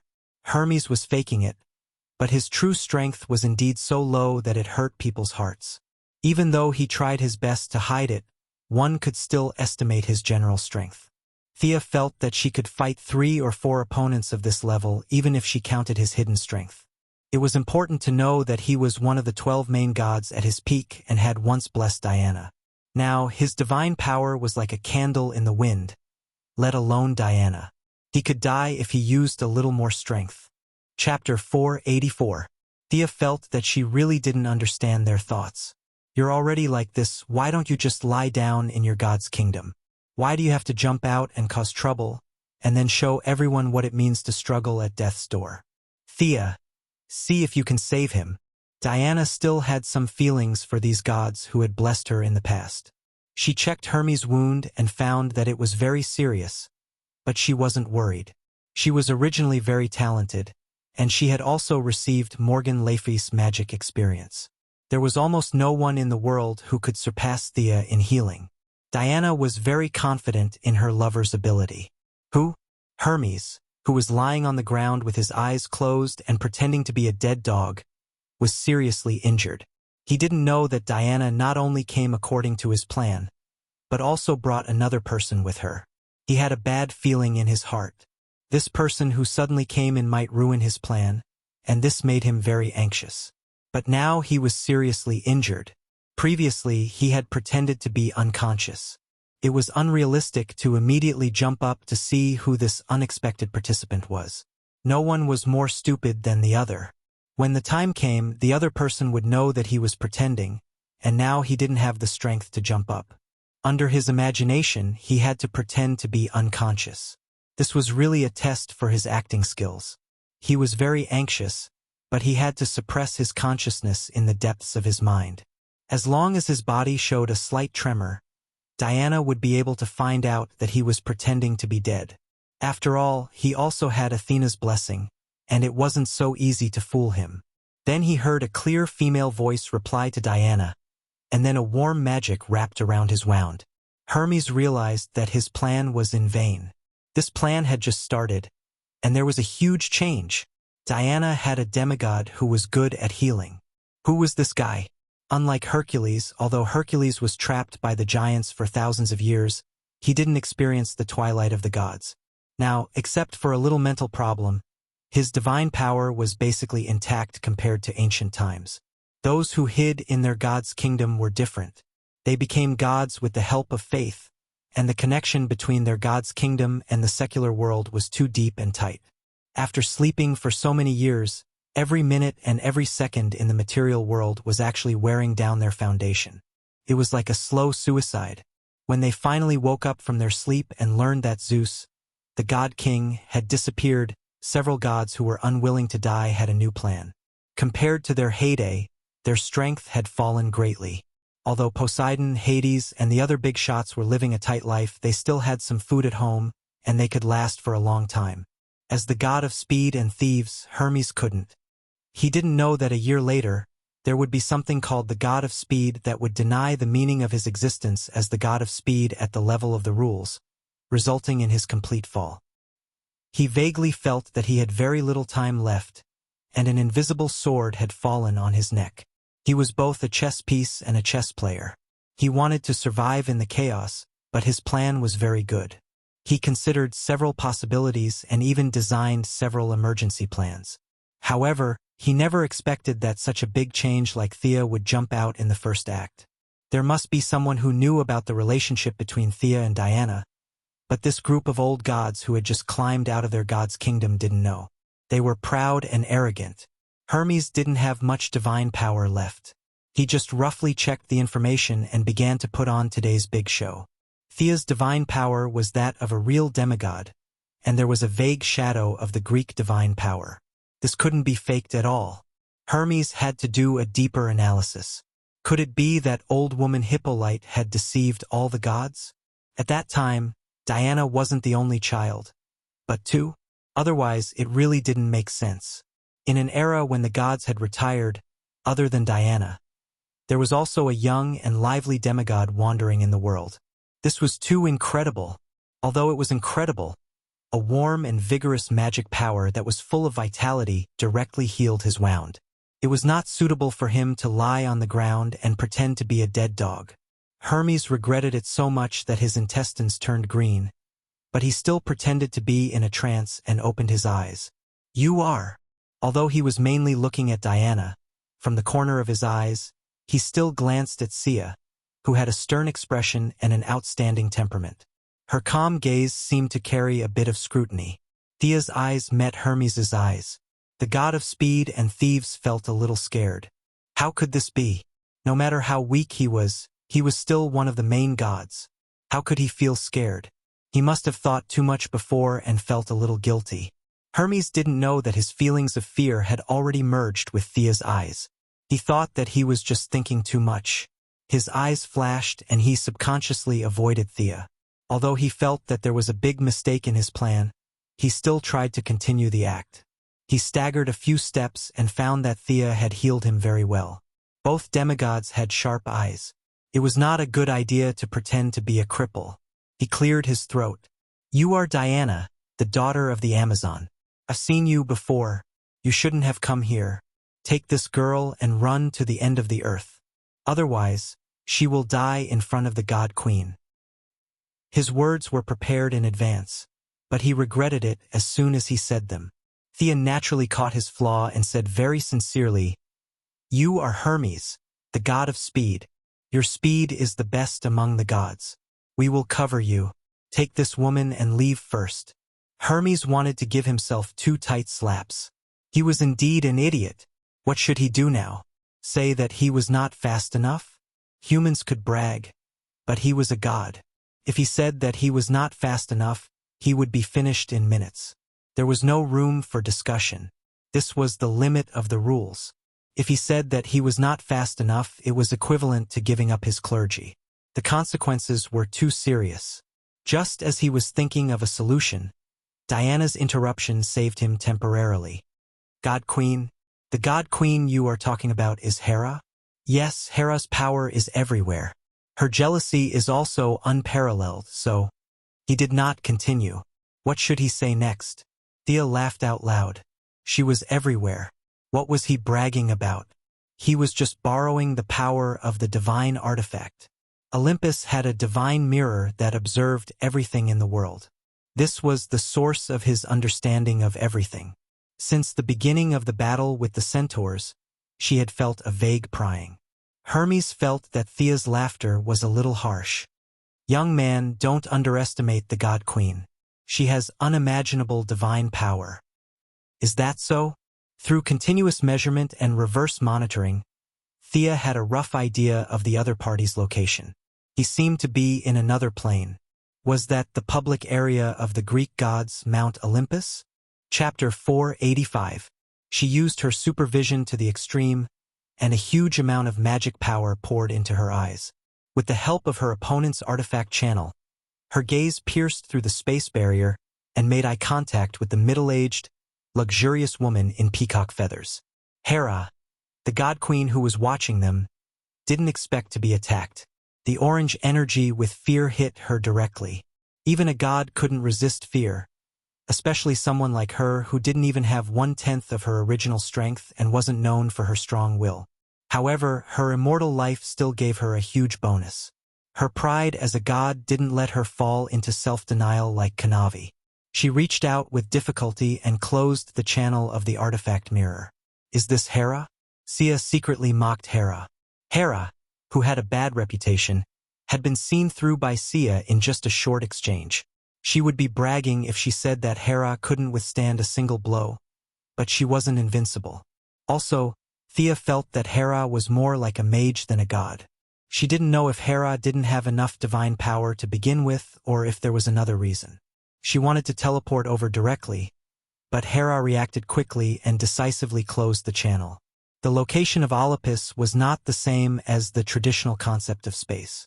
Without an accurate coordinate, she did not dare to rashly teleport. The feeling of being watched disappeared. Other than Zola, who was still a normal person, everyone could feel it. Hermes didn't know what happened, but he knew that Hera didn't stop watching because she was kind and valued peace. Seeing that Diana was staring at him and was about to throw Zola to him, Hermes had a lot of thoughts. He actually came up with an excuse. He immediately said, "I'll take Zola, but Hera has already noticed Paradise Island. You have to remind your mother to be careful." Then he pretended to leave. As expected, Diana immediately became alert when she heard the name Paradise Island. She grabbed Hermes' arm and asked nervously, "Paradise Island? You mean Hera has already seen my mother?" When Thea heard Hermes mention Paradise Island, she knew that things were bad. Hera had just lost, and it was inevitable that she would go to Paradise Island to vent her anger. Hera had turned the Amazons into snakes and turned Hippolyte into a stone statue. Who knew what choice she would make in this time and space, and it was better to be safe than sorry. Hippolyte and the others couldn't stop Hera at this time, even if Hera's strength was greatly reduced. If Diana wanted to go home, she couldn't stop her at all. She even had to agree, which made her sigh secretly. Hermes, who felt that Diana had fallen into his trap, wanted to howl at the sky. After spending a long time and countless brain cells dying, things finally returned to normal. "Thea, I want to go back. What do you think?" Diana hurriedly asked for her lover's opinion. Thea certainly couldn't object, but she also wouldn't jump into the enemy's ambush unprepared. Being able to win was one thing, but fighting to the death was another. She would be a fool if she didn't make use of her helpers. "Excuse me, how many gods have awakened now?" She asked the god of speed and thieves, who was known for being well-informed. Asking for information was his business scope. If he didn't know anything, it would be too suspicious. Hermes was a little hesitant, but he still answered, Hera, the god of sun, Ares, the god of war, Eris, the goddess of strife, and Pluto and Neptune should have awakened. This guy only said most of it, but he didn't say anything about Demeter, the goddess of agriculture, who had colluded with him. He also didn't mention the goddess of moon, who had been Thea's boss for a short time, but Thea didn't feel the signal of the goddess of moon's arrival. Did she feel that she had enough divine power and didn't get involved in this matter? Thea felt that this was good news. After all, the goddess of moon still had a relationship with her, and it was always not good to fight with her. Ares. Diana didn't talk about Ares as if he had killed her father like 100 years ago, but her face didn't look too good either. Thea was analyzing the strengths and weaknesses of these people. The world had been peaceful for a long time, and coupled with the heavy blow 100 years ago, Ares's recent situation was worrying. The goddess of strife and the goddess of agriculture were not famous for fighting, and the only thing they needed to be wary of was the god of sun, Apollo. Unlike the goddess of moon, whose belief was scarce, the sun was an important prerequisite for the survival of the Earth species. Even if it wasn't ancient times, and no one in modern society believed in the god of sun, the accumulated belief still existed. As for his combat strength, Thea was a little uncertain. If the two of them fought against 4 or 5 weak gods at the same time, it was really difficult to predict the outcome. Especially with the combat strength of the god of sun, she couldn't guarantee that she could defeat him. Fortunately, this world was full of surprises. 30 years ago, an alien spaceship landed on Earth and showed the Earthlings what the Kryptonian style was. Thea's idea was to find a Kryptonian to fight the god of Sunday, considering that they were going to fight on Paradise Island. They rejected all men, and Superman was directly excluded. Between Supergirl and Fiora, Thea chose Supergirl. This didn't mean that Fiora's combat strength was weak, but she couldn't walk away. In addition, Fiora's personality was too old-fashioned, and she wasn't suitable for the equally old-fashioned women of Paradise Island. On the contrary, the silly and ignorant Supergirl was very suitable, and Thea remembered that she had been to Paradise Island in the original time and space, so there shouldn't be too much of a problem. She told Diana that she was looking for reinforcements. She wasn't quite sure why Thea was so cautious, but they had been lovers for many years, so she chose to believe her. She also knew Supergirl, but they weren't familiar with each other. Thea quickly contacted Kara Danvers, who was studying in Nathaniel. The two had a good relationship. Thea treated her like a younger sister and often took her out to eat. She had to say that Kryptonians and Psions had something in common. They could eat too much.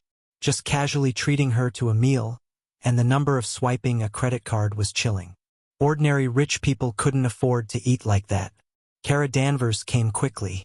She was wearing blue tights, red boots, and a red cloak with a big S on her chest. Thea imitated Superman's clothes. Although they weren't as good as the one that Superman's father gave him, they were still of good quality and were more than enough to deal with ordinary battles. How is it? Isn't it very cool? Speaking of which, this was Supergirl's first time wearing her exclusive equipment in a battle. She flew very fast, and when she arrived at the location, she did not land immediately. Instead, she flew 2 rounds in the sky with her red cloak before landing. After greeting Diana, she asked Thea happily. Thea had plenty of ways to deal with this kind of older lowly. She coaxed and praised Supergirl until she burst out laughing. Hermes's expression was a little strange. At first, he didn't know what he was waiting for and thought that Diana had seen through his trap. He pretended to take Zora away first several times, but Diana stopped him and hoped that they would act together. Only then did he relax. Then, he learned that there were reinforcements, so he could only wait quietly. Chapter 486. The arrival of Supergirl puzzled Hermes even more. There was no doubt that this girl did not have any divine power. Although Hermes' strength was now extremely weak, he was still sharp because of his past achievements. It was true that she did not have any divine power, but this woman was too strong. Her body was surging with energy, and her body structure was perfect to the extreme. Furthermore, this fellow's flying speed was extremely fast. Even when Hermes was at his peak, he might not be much faster than her. Would this woman be the culprit that would kill Hermes in the future? Hermes felt that he had tricked Diana into coming out today because he did not check the almanac. Accidents kept happening one after another. Thea did not pay much attention to Supergirl's thoughts. She discussed with Diana in a low voice. No matter what the road ahead is, we can crush it with our strength. Let's go back to Paradise Island first. Supergirl was very excited when she heard that they were going to Diana's hometown. When she knew that they might encounter enemies, she was even happier. The Kryptonian genes in her had been ignited by Fiora. She was so excited that she clenched her fists. This scene made Hermes's heart sink. He did not know about the existence of Kryptonians. He could only wonder if all the mortals were so strong and aggressive. What happened to the reverence for the gods? He had to continue playing the role of a spy. He patted his chest with righteous indignation and promised that he would not leave Zola and the child in her belly. Supergirl accidentally saw the child with her X-ray vision. Hermes, who had originally planned to keep the child as a trump card, was speechless. If he did not have only 1 year left to live, he would have gone back to his god's kingdom and become a corpse. Compared to Diana and Thea, Kara Danvers was at least a demigod. In Hermes' eyes, Thea might even have the bloodline of Zeus. But who was Kara Danvers? There was no divine power in Hermes' eyes, but this ordinary person's performance was too amazing. Hermes felt that no matter what he said or did, he would give himself away. He began to pretend to be invisible, but his injuries were healed by Thea. He could not pretend to be invisible even if he wanted to. If it were not for Diana, who was worried about Paradise Island, she would have discovered his problem. However, Thea had no intention of exposing him. This was not a game where him would drop a piece of equipment after him was killed. His clothes were torn and his pants were torn. Only his staff was a good item. It was a teleportation staff that ignored time and space. However, his staff was too closely connected to him. It was similar to Diana's silver bracelet of protection. Thea only glanced at him from the corner of her eye and stopped paying attention to him. Decades ago, Diana had returned to Paradise Island once. However, she did not have a good talk with Hippolyte. Most likely, Hippolyte had ordered her not to return to Paradise Island unless there was an emergency. Now, no matter what happened on Paradise Island, Diana had a proper reason to go back. With Thea by her side, there was no need to fly back. The two women's foreheads were close to each other. Diana passed a complicated coordinate of Paradise Island to Thea. This coordinate was extremely complicated. As a pure warrior, she could not understand it. Diana had to admire her mother's foresight. Thea had the same idea. She had only asked about Paradise Island once a long time ago. Seeing Diana's hesitation, she knew that Hippolyte must have given Diana a gag order in advance to prevent her from talking about Paradise Island.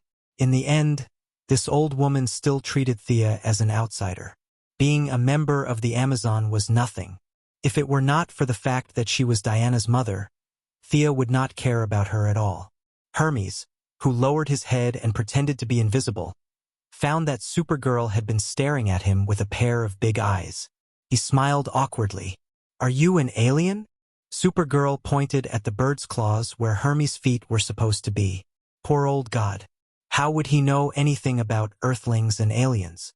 His brain, which used to be extremely witty, was now a mess. He could neither admit nor deny it. He could only smile and deal with it. This guy was a fool. Supergirl frowned her cute eyebrows and came to this conclusion. She looked at him with a little sympathy and patted him on the shoulder to encourage him. So strong. Supergirl's strength was far less natural than Superman's. These two pats almost caused Hermes internal injuries. He decided that he could not stay here any longer. He had to leave quickly. He took out his cane and was ready to volunteer. However, before he could say a word, Thea quickly and elegantly drew a fixed teleportation portal on the spot. With the coordinates provided by Diana and the portal being on Earth, Thea quickly finished drawing the teleportation portal. After checking it briefly, she stepped into it. Supergirl had already seen Sia's teleportation many times. She walked into the teleportation portal valiantly. Come quickly, Diana called out to the remaining two people before entering the portal. Zola did not know where she was going or what she had to do. However, Thea, Diana, and Supergirl all looked kind. Compared to Hermes's beggar-like image, the three girls were more believable. Zola followed them and went through the portal. Hermes wanted to cry but had no tears. What was this? He could tell that Diana did not take him seriously at all. She would not trust him either. However, he still had to continue this act. He swore in his heart that they would regret it later. He put away the ferocious expression on his face and returned to his weak self. He also followed Zola through the portal. As soon as he walked through the portal, he heard Supergirl, who seemed to be his nemesis, yelling about how warm the beach was and how beautiful the mountain was. Diana was delighted to hear that. Who wouldn't say that their hometown was good? Diana was already very friendly to Supergirl, and now she was explaining in detail to her. She talked about how she had climbed the mountains there when she was young, and how Antiope had trained her in combat by the sea many years ago. She even mentioned that this place wasn't far from the place where Steve Trevor had crashed. Diana even briefly recounted the great battle back then. However, after 10 minutes, she gradually fell silent and looked at Thea. Mother should know that I've returned to the island. Why haven't they appeared yet? Thea was also puzzled. The anti-magic spell is still in effect here. My supervision is not working here. Kara's probably not working either. Let's search with our naked eyes. The three of them immediately rose into the air and looked in 3 different directions. Kara, who had always been lucky, was the first to discover their target. There are many people in the southwest by the sea. Diana was very worried. She did not have time to greet the 2 onlookers on the ground and flew over first. Follow me. Thea waved at the 2 on the ground and chased after Zola with Kara. Can you fly? Zola, who felt that her worldview had been shattered, looked at Hermes uneasily. She still did not know why she had come here. She only knew that the fanatic Superman impersonator had looked at her stomach and said that she was pregnant. How could it be so exaggerated? She did not even notice it. How could that woman in blue tights and red cloak see through it? Chapter 487. Zola didn't want to follow them, but she didn't know where to go. There didn't seem to be any taxis nearby, so she could only ask Hermes for help. The god of speed and thieves was so angry that his nose almost went crooked. When this old man was circling the earth at the speed of light, these women were still nowhere to be found. He forced himself to hold it in. Of course I can fly. He bitterly followed them with Zola in his arms. However, after flying for a short distance, Zola had another question. You don't seem to fly as fast as them. She wasn't a scientist and didn't have a speed detector, but she had seen the sonic boom when Supergirl flew. As someone who had received modern education, she could tell that Supergirl was at least close to the speed of sound. On the other hand, Hermes, who was carrying her, was flying slowly and unsteadily. The difference between their speeds was like comparing a wooden plane to a 5th-generation fighter jet. Hermes wanted to let go of her and drop her to death, but it was just a thought. There were too many implications, and he couldn't handle it with his small arms and legs. Zola pestered him twice and could only force herself to answer. If she said that she wasn't as good as others, especially in the field of speed, she would die at any moment. Luckily, Hermes was smart and quickly thought of a key point. He said earnestly, I'm doing this for you. Your body can't withstand the impact of high speed. Don't worry, they'll be fine. Let's fly slowly. Zola felt that it made sense and accepted the answer without hesitation. Not to mention the 2 who were flying slowly, the 3 women had already landed. Supergirl was the fastest, followed by Diana, and Thea, who didn't have her light ring, was the last. Mother. Diana saw Hippolyte standing in front of everyone at a glance, and the strong goddess of war also shed tears. The innocent Supergirl also seemed to think of her family and was a bit sad. Thea didn't have such rich emotions. She first looked at the opposite side. The woman standing in front of her was none other than Hera, who had exchanged blows with her from a distance 10 minutes ago. At this moment, the Divine Empress was dressed to the nines. She wore an emerald green floor-length dress and a cloak woven from peacock feathers. This cloak was of a very high grade and was at least a high-grade divine artifact. The bracelets and earrings she wore on her person all had divine artifact fluctuations. At this moment, Hera looked majestic as she looked at the people of Paradise Island as if she was looking at a group of ants. The javelins and bows of the female warriors were like toys in her eyes, not worth her attention at all. On his left was a purple-skinned man. This man did not wear any artifacts and was dressed in cheap clothes from a street stall. Thea estimated that this guy's clothes did not cost more than $5. However, his casual attitude made Thea even more vigilant. He did not need any artifacts, which meant that he had a deep background. Compared to him, the fully armed Hera was a little inferior. If he wasn't mistaken, this man was the sun god Apollo. The woman on Hera's right was very interesting. Compared to the sun god and the divine empress, this woman had no fighting spirit. She wore a miniskirt, revealing a large part of her lotus-colored skin. She looked at everyone frivolously. The divine empress Hera, the sun god Apollo, the goddess of strife Eris. Thea nodded secretly. The goddess of agriculture and her old friend Ares were not here. She could totally deal with this lineup. Seeing that Diana and Hippolyte had a few simple words, Thea, who was relieved, also turned to salute Hippolyte. Just like how Diana treated Moira, she also saluted Hippolyte as a junior to an elder. "Long time no see, Your Majesty. Your body is still healthy. Congratulations. You too, partner of Diana. You are also my child. I sincerely thank you for your selfless help to Diana." Seeing that Hera and the others had no intention of attacking, Thea and Hippolyte chatted for a while before introducing Supergirl. "This is our friend, Kara Danvers, who is like my sister." Thea pulled Supergirl over and introduced her. "Paradise Island also welcomes you.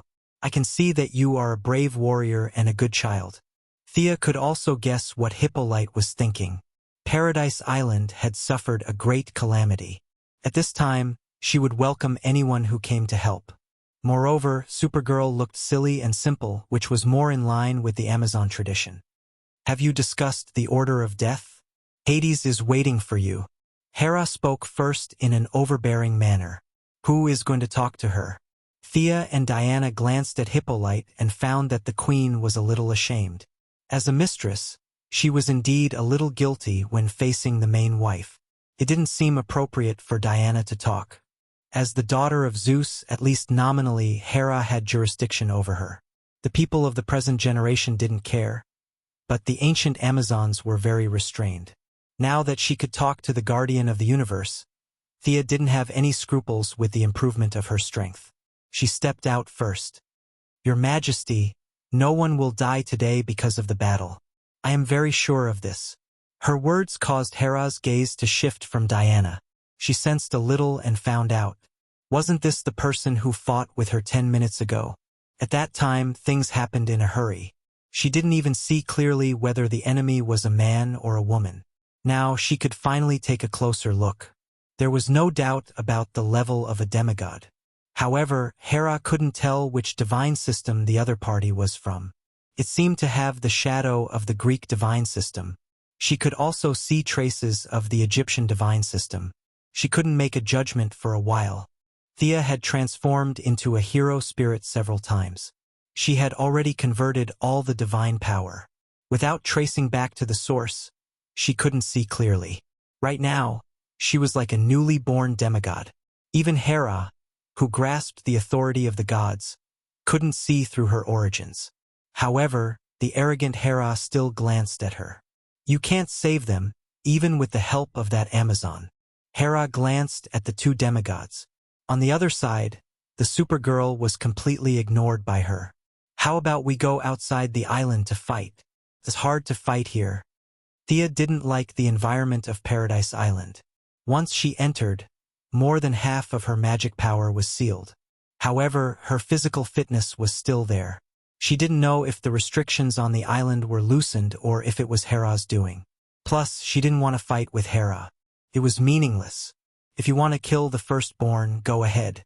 As long as you don't involve Diana, you can fight freely behind closed doors. However, the other party didn't intend to be kind at all. Hera sneered and took out a dark brown seal with lightning engravings. She crushed it with a malicious sneer. Thea, who could be called a great sorcerer in ancient times, immediately sensed that the anti-magic enchantment of Paradise Island had lost its effect. Her supervision magic power was restored. Chapter 488. What followed was a heart-palpitating pain, but this feeling came and went quickly. Thea realized that something was wrong and hurriedly retreated. She saw the Amazons with arrows and guns lying on the ground. Hippolyte was half kneeling on the ground, and even Diana was holding on with a painful expression. This was a special countermeasure set up to target the enchantment of Paradise Island and its residents. Thea instantly understood that the heart-palpitating feeling was because she had also lived on the island for half a year. However, this little magic impact was nothing to Thea, and she returned to normal in 2 breaths. Now only Supergirl and herself were in good condition. "How are you?" Thea had no time to care about the people on Paradise Island. She first checked on Diana. She tried to use a few healing spells, but unfortunately, the effect was not great. The opponent targeted the entire island, and the closer the connection with the island, the greater the damage. The female warriors directly fainted. Antiope and Hippolyte were barely conscious, but the 2 of them could not recover their combat power in a short time. With Thea's continuous healing and a part of her willpower, Diana's condition was slightly stabilized, but she could not fight for a long time. "You rest first. Leave this to me." She, who had fully recovered her magic, did not mind fighting a few rounds with Hera. Just when Thea was about to open her mouth to ask for a fight, Apollo stood up proudly and said without turning his head, "Hera, you still like to use those little tricks. Are these mortals worth my effort? Or are you at the same level as them? Apollo, you have to respect me. I am the Queen of Gods." Hera felt that Apollo's words were too harsh and roared with extreme dissatisfaction, but her voice was a little weak. Apollo snorted coldly and looked at the enemy opposite him. He shook his head at the pale face of Diana and ignored Supergirl. He looked at Thea with some curiosity. "Your strength is not bad. Do you want to be my opponent?" Thea did not mind fighting a few rounds with him. She could more or less absorb sunlight, but the effect was not as strong as the Kryptonians. However, if she were to face Apollo, then Hera, who was proficient in magic, would naturally be left to Supergirl. This wasn't the best plan. Thea sneered. "Beat my sister first. Kara, teach him a lesson." "Ah?" Apollo wasn't the only one who was surprised. Even Supergirl herself was a little surprised. That purple-skinned guy in front of her looked so arrogant. Could she do it? "Don't worry, he's no match for you." When Thea saw the bitter look on Supergirl's face, she hurriedly cheered her on. Then, without giving her any time to react, she pushed her out. Other than the Parallax monster that had wreaked havoc in Seaside City and the giant Axeman's attack, this could be said to be Supergirl's 3rd serious battle.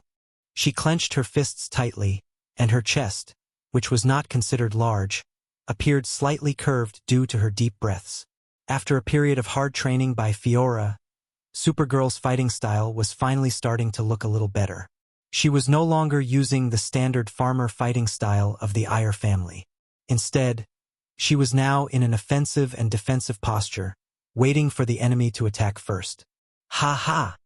Supergirl's slightly nervous look made Apollo laugh. He laughed while pointing at Supergirl. "A child. They actually sent a child to be my opponent.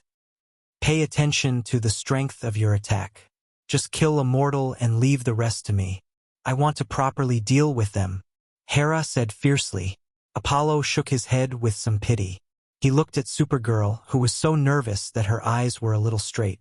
What value did an opponent like her have to prove that she was worthy of inheriting the throne of the God King? It was extremely boring. He originally thought that there would be a big battle on Paradise Island, but he didn't expect Hera to use her ultimate move. Apollo was very frustrated that he couldn't show off his power as the sun god. He swung his hand and a scorching ball of light was thrown at Supergirl. In Apollo's impression, no mortal could withstand his attack. He lost interest and walked back. However, after taking 2 steps, he realized that something was wrong. He stopped and turned around abruptly.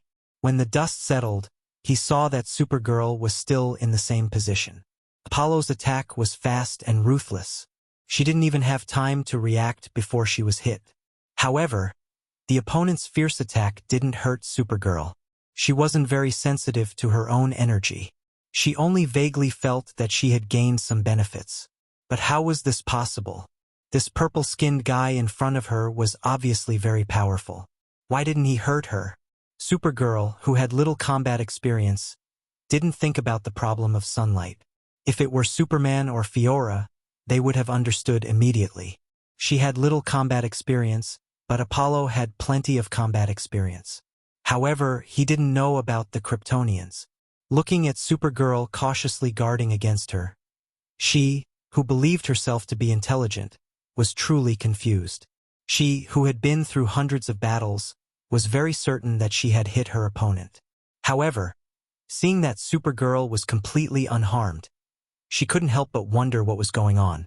Since he couldn't figure it out, he decided to fire again. This time, Apollo was serious.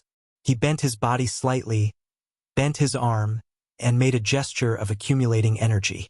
Then he raised his right hand. A dark yellow energy beam filled with a lot of light and heat was thrown at Supergirl. This time, it wasn't a sudden attack. Supergirl reacted quickly. According to her previous combat experience, she should have retaliated or dodged the attack with heat rays. However, her combat instinct told her that she didn't need to retaliate. She just needed to take the attack head-on. It was safe and harmless. Supergirl, who was very simple, was confused. However, relying on combat instinct was the style of the Iyer family. Without thinking, she closed her eyes and slammed into the energy beam head-on. Boom! There was a loud bang. Apollo was completely dumbfounded when he saw that Supergirl was once again unscathed except for a little bit of mess on her body. He had already predicted several possible responses from her, such as dodging or counterattacking. These choices were not strange at all. However, Supergirl's reaction really surprised him. How did she deal with it? She was stunned for a moment and chose to use her body to take the attack head-on. Apollo didn't know what to say. Thea saw the scene and laughed out loud. Diana, who also knew about the Kryptonians' characteristics, also smiled. At this time, she realized that her opponent's attack couldn't hurt her. Instead, it replenished her energy. Supergirl was simple, but she wasn't stupid. She also guessed that her opponent's attack had something to do with the yellow sun. Supergirl's body had absorbed all the energy contained in the two attacks. Now, her energy had increased by at least 10%. If this energy was exposed to the sun, it would take at least half a year. Supergirl, who had always been troubled by the fact that Superman was stronger than her, seemed to have seen the wonderful scene of her teaching her cousin a lesson. She laughed happily. Chapter 489. What the hell are you laughing at? The three of them mocked him one after another, and Apollo's face darkened. As a general of the Greek pantheon and now the self-proclaimed successor of the God King, Apollo was furious. The energy in his body surged, and golden flames spewed out of his eyes, mouth, ears, and nose. Apollo's expression was ferocious. This island had looked down on his authority, and he wanted to sink Paradise Island. In your dreams, Thea swung her hand and shot a shadow arrow. Since Apollo was full of light energy, the shadow arrow could delay him for a moment, and naturally, he could not launch his next attack. Hera's reaction was not slow either. She seemed to be in the lead, but her divine power was far inferior to Apollo's.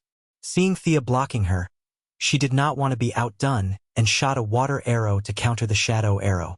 Thea immediately returned the favor. Spells of various colors covered the sky and covered the earth as she threw them over. The goddess of strife, Eris, was sneering at the side and had no intention of interfering. Hera could only brace herself. As the queen of Zeus and the mother of most of the main gods in name, she was very accomplished in magic. If not for the fact that she had lost too much, Thea would not have been able to defeat her. The two of them began an intense magic exchange, and on the other side, Supergirl also began to attack Apollo. Boom! There was an explosion. Apollo's attack was not completed in the end, and he was interrupted by Supergirl before he could accumulate more than half of his energy. However, his use of divine power was very unique. He moved the center of the energy explosion to the front, which was between himself and Supergirl. His plan was good. His own energy could not hurt himself, but Supergirl would not be able to take it head-on, right? However, the result made him collapse. He was indeed fine, but Supergirl was fine too. The adorable Supergirl's energy increased by a lot, and the scene of her teaching her cousin Superman a lesson appeared in her mind. The little girl was very excited, and she threw a punch at Apollo's face with great force. The power of Apollo's ultimate move was indeed extraordinary. Although the center of the explosion was between him and Supergirl, there were still some aftershocks that wreaked havoc in all directions. Hera lightly shook the peacock feather coat on her body to block the impact. Sia herself could absorb sunlight and had no defense. However, the people of Paradise Island did not have the ability to do so. Diana was a pure warrior, and she could not defend such a large area. Thea could only hurriedly set up a defensive shield to block Apollo's remaining energy impact. However, this distraction allowed Hera to gain the upper hand. "I can handle it." Seeing that Diana wanted to help, Thea stopped her. The attitude of the goddess of strife, Eris, was unclear. As a reserve, Diana could not play. Several energies gathered in his body, and he raised his hand to send a bolt of lightning towards Hera. Unexpectedly, the other party was instantly enraged. "I'm Zeus's wife. How dare you use lightning against me?" It turned out that Hera, as the wife of Zeus, also knew lightning spells, but she didn't usually use them. Thea exchanged a few blows with Hera and found that the lightning spells made Hera a little hysterical and made her lose her judgment. Thea was secretly pleased and quietly turned the situation around. Diana stared at Eris, the goddess of strife, with full concentration. However, Eris did not help.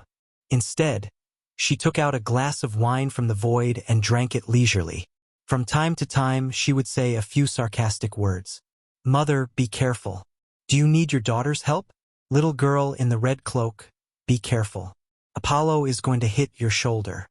From her long-winded words, one could not tell which side she was on.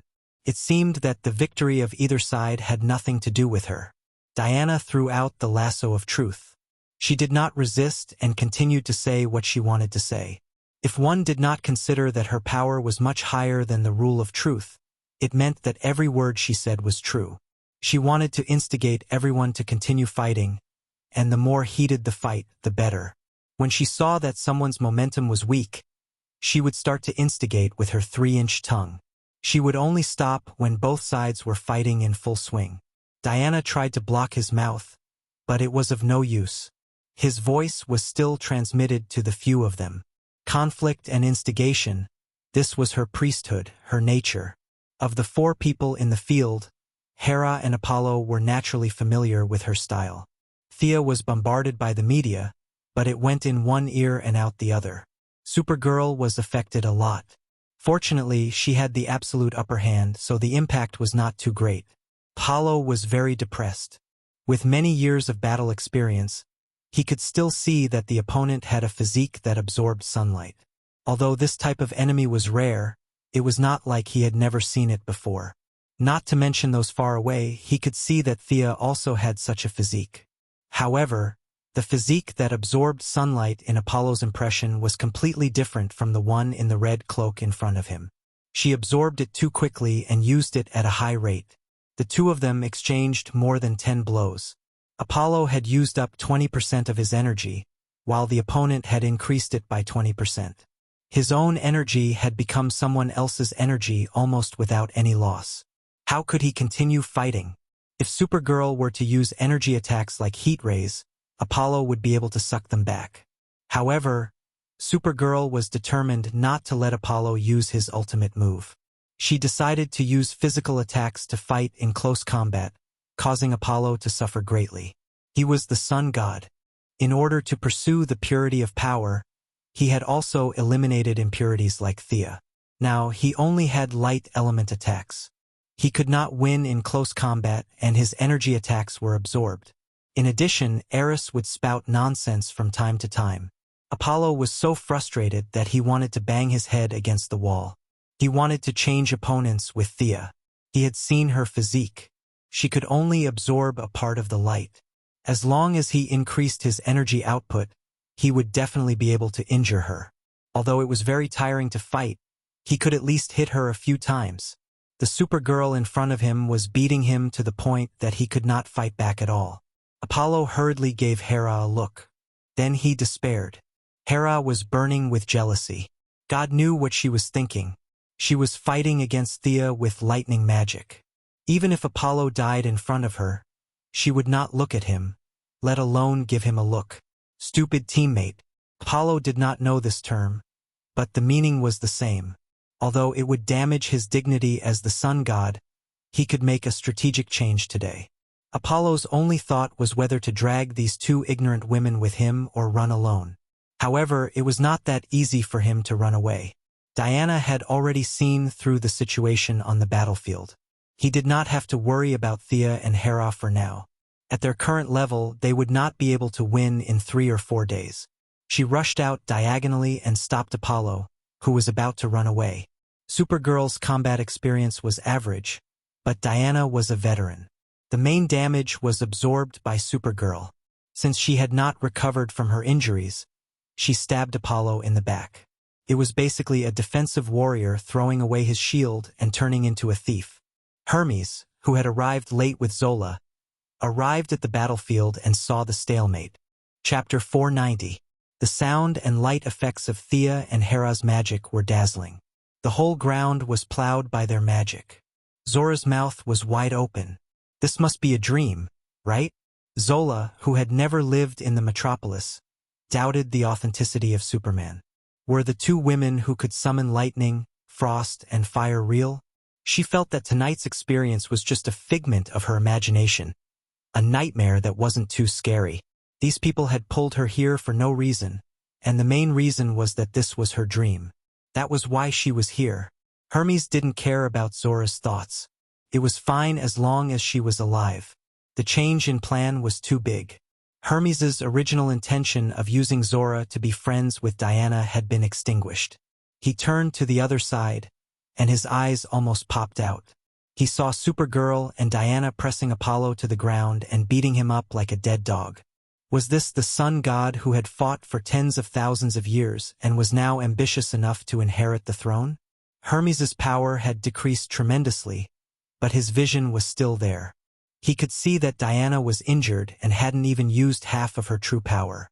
It was the red-cloaked girl who was beating Apollo up. Was this really a normal person nowadays? She was so fast that even Hermes was surprised. There was no need to talk about her strength. He could tell just by looking at how Apollo was beaten up. Was this young girl going to kill a god? Then she would get his position as the god of speed and directly ascend to the throne. Hermes was having a headache. At this moment, Supergirl punched Apollo in the chest with great force. Apollo spat out a mouthful of golden blood. Thea, who was fighting with Hera, was instantly attracted. God's blood wasn't that easy to obtain. It was useless to her, but it was still effective for the people at home. Apollo's blood attracted Thea, and naturally it also attracted Hermes in the sky. The sun god, who had been unharmed for tens of thousands of years, was now injured by a human. If this incident was thrown into Homer's epic, it would be several hundred words long. There were very few people in the audience right now, but other than Supergirl, everyone else knew the truth. Apollo was going to die. Hermes felt a toothache. Apollo had spread the word that the eldest son of Zeus would kill one of them and ascend to the throne of God. Now, he had not even seen the shadow of the firstborn, and he, the rumor-monger, was about to die. After much consideration, Hermes decided to overturn his original plan. If the soft approach didn't work, then he would use the hard approach. He only had one chance to use his killing move. Who should he give this chance to? Diana was definitely out of the question. She was needed for the follow-up. There was also no need for a Supergirl. She was purely an ordinary person. Naturally, the only one left was Thea. Hermes did not have a good impression of this unexpected intruder. Furthermore, she was the one who called the Supergirl who wanted to kill Apollo. Hermes made up his mind. Looking at Hera, who was entangled with Thea, Hermes sneered in his heart. You guys can have fun. He took out a feather from the void. This was one of the tricks he had left behind when he was at his peak. The power of the feather represented the highest level of the god of speed and thieves. He pinched the feather with 2 fingers on his right hand and threw it at the center of the battle between Thea and Hera. This was a reverse transmission magic circle. The principle was not complicated. The feather stuck on the ground would connect the ground and the underworld. As for the people on the ground, they would naturally enter the underworld directly. At first, Hermes only wanted to replace Sia, but when he thought of Hades' instructions, he did not feel guilty at all and took Hera in as well. Once he made a move, all his previous disguises would be useless.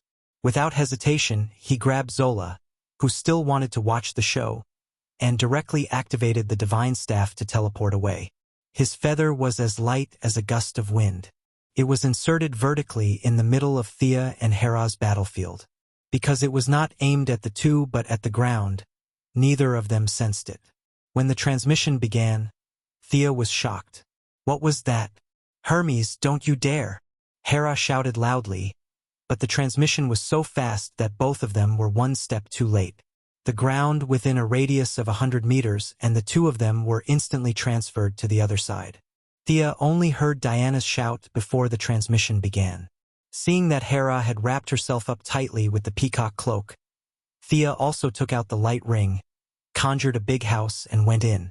It was the first time that Hera had seen such a strange trick. After hesitating for a moment, she wrapped herself into a ball with the peacock cloak and squatted on the ground. Seeing that Thea did not close the door, Hera also went in shyly. What trick is Hermes using? Thea asked while maintaining the conjuration to resist the turbulence of time and space. Although the two of them were still fighting fiercely 10 seconds ago, Hera was very practical and immediately began to turn the enemy into a friend. Hera, who had been putting on airs all this time, said proudly, "That thief only knows how to do 2 transmissions. He used this trick before. It should be the exchange of the underworld." The underworld? The place of Hades? Hera's expression was very ugly. She nodded and observed the golden conjured house again. This was definitely not magic, but what was it? She asked embarrassedly, "How long can this thing last?" Thea smiled. Now that her light ring could amplify emotions by 200 times, and she controlled the total energy of the yellow light, she could maintain this low-intensity consumption as long as there were still feelings of fear in the universe. But there was no need to tell Hera the truth. She avoided the topic and said, "It should last for a while. You don't look well. Do you have a long-cherished wish with Hades?" Thea used the trick of coaxing middle-aged women again. She lowered her posture and slowly began to talk. Hera felt that this opponent from 10 seconds ago was not so detestable. Most importantly, Hera could see that Thea and Zeus were not related, at least not in terms of bloodline.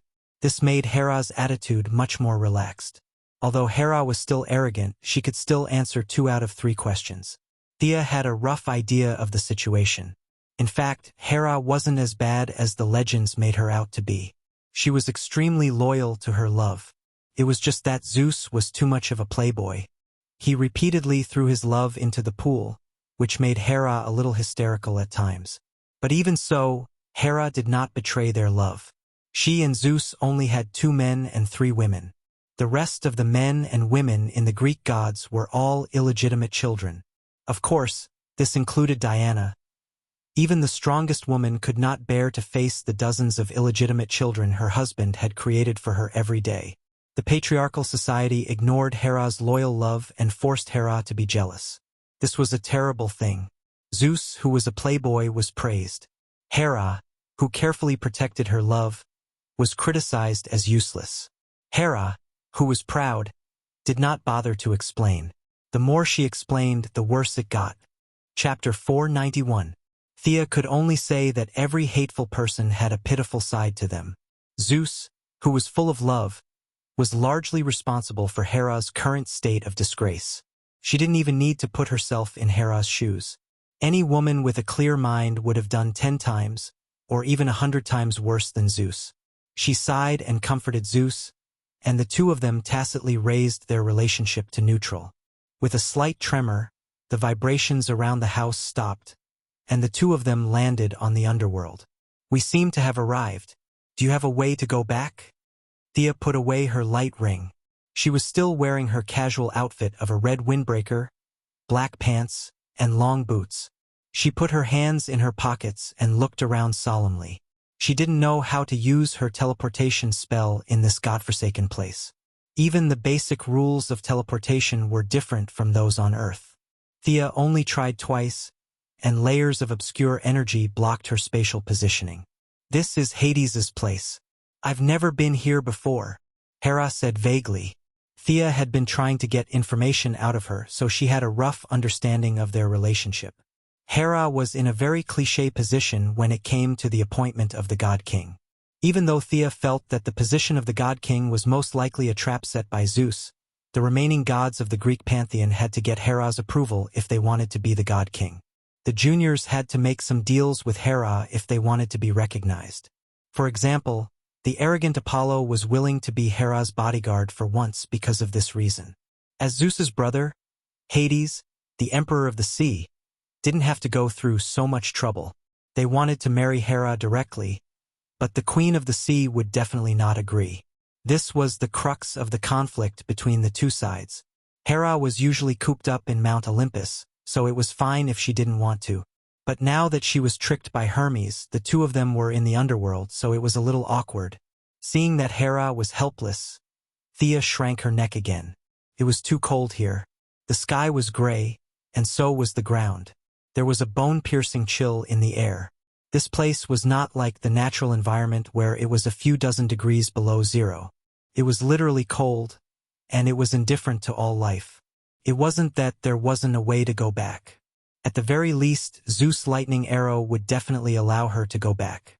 If even time could travel, the small space barrier in front of her wouldn't be a problem. However, considering Hera's emotions, she decided to use another method. That was to use force. Using the prayers of all living beings to teleport the two of them back would consume an astronomical amount of prayers. Thea still wanted to hook up with the origin, so she didn't want to waste her prayers here. Her plan was to modify the laws of space in a short period of time and teleport them back.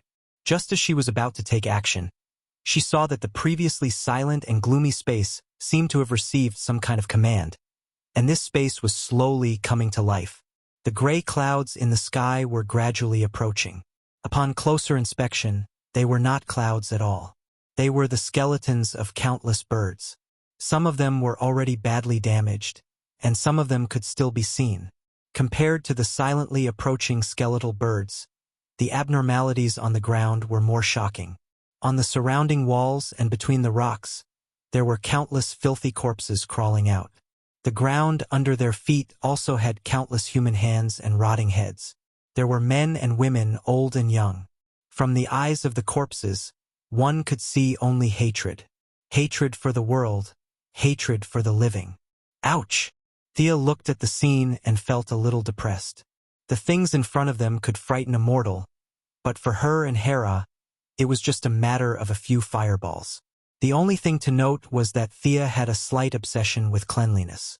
Facing the wall full of corpses, the filthy environment, coupled with the thick smell of countless corpses, made her cover her nose. Hera, who was presented with a luxurious and elegant image, was also uncomfortable. She wrinkled her nose, squinted her eyes, and choked on the smell. What made the two of them look sideways was that countless corpses began to crazily gather again. Large masses of flesh and blood were forcefully mixed together, and countless extravasated blood was squeezed out. The gray ground was covered with a thick and dense layer of dark blood. Such a heavy taste made Thea grit her teeth. The mass of flesh and blood didn't care whether she was disgusted or not, and forcibly turned into a giant face that was dozens of meters tall. The face's outline could be seen vaguely, and the mouth opened, and a muddy voice slowly came out. "Hera, are you here to be my bride?" Realizing that Hera was ignoring her, Thea, who was about to pull out the peerless holy sword, stopped. Her friendship with Hera could only be described as an enemy, and was far from being friends. There was no need to stand up for Hera. As it turned out, Hera didn't intend to let Thea stand up for her. She was silent, and in an instant, her body became 50 meters tall, looking at Hades's giant face that was made of flesh and blood of the dead. Thea gave Hera a thumbs up. This move was really good, and the ability to attract hatred had reached the maximum level. After Hera became bigger, no one paid attention to a small character like her. This move had no other use except for being cool. Enlarging the body would make it easier for the opponent to attack, and it would reduce Hera's agility. At the same time, the consumption of divine power per unit of time began to increase. Thea casually looked at it and found a basket of problems. But no one paid attention to her, so she was naturally happy to watch the show. The environment in front of her was just a little dirty and smelly. "Open your dirty door and let us leave."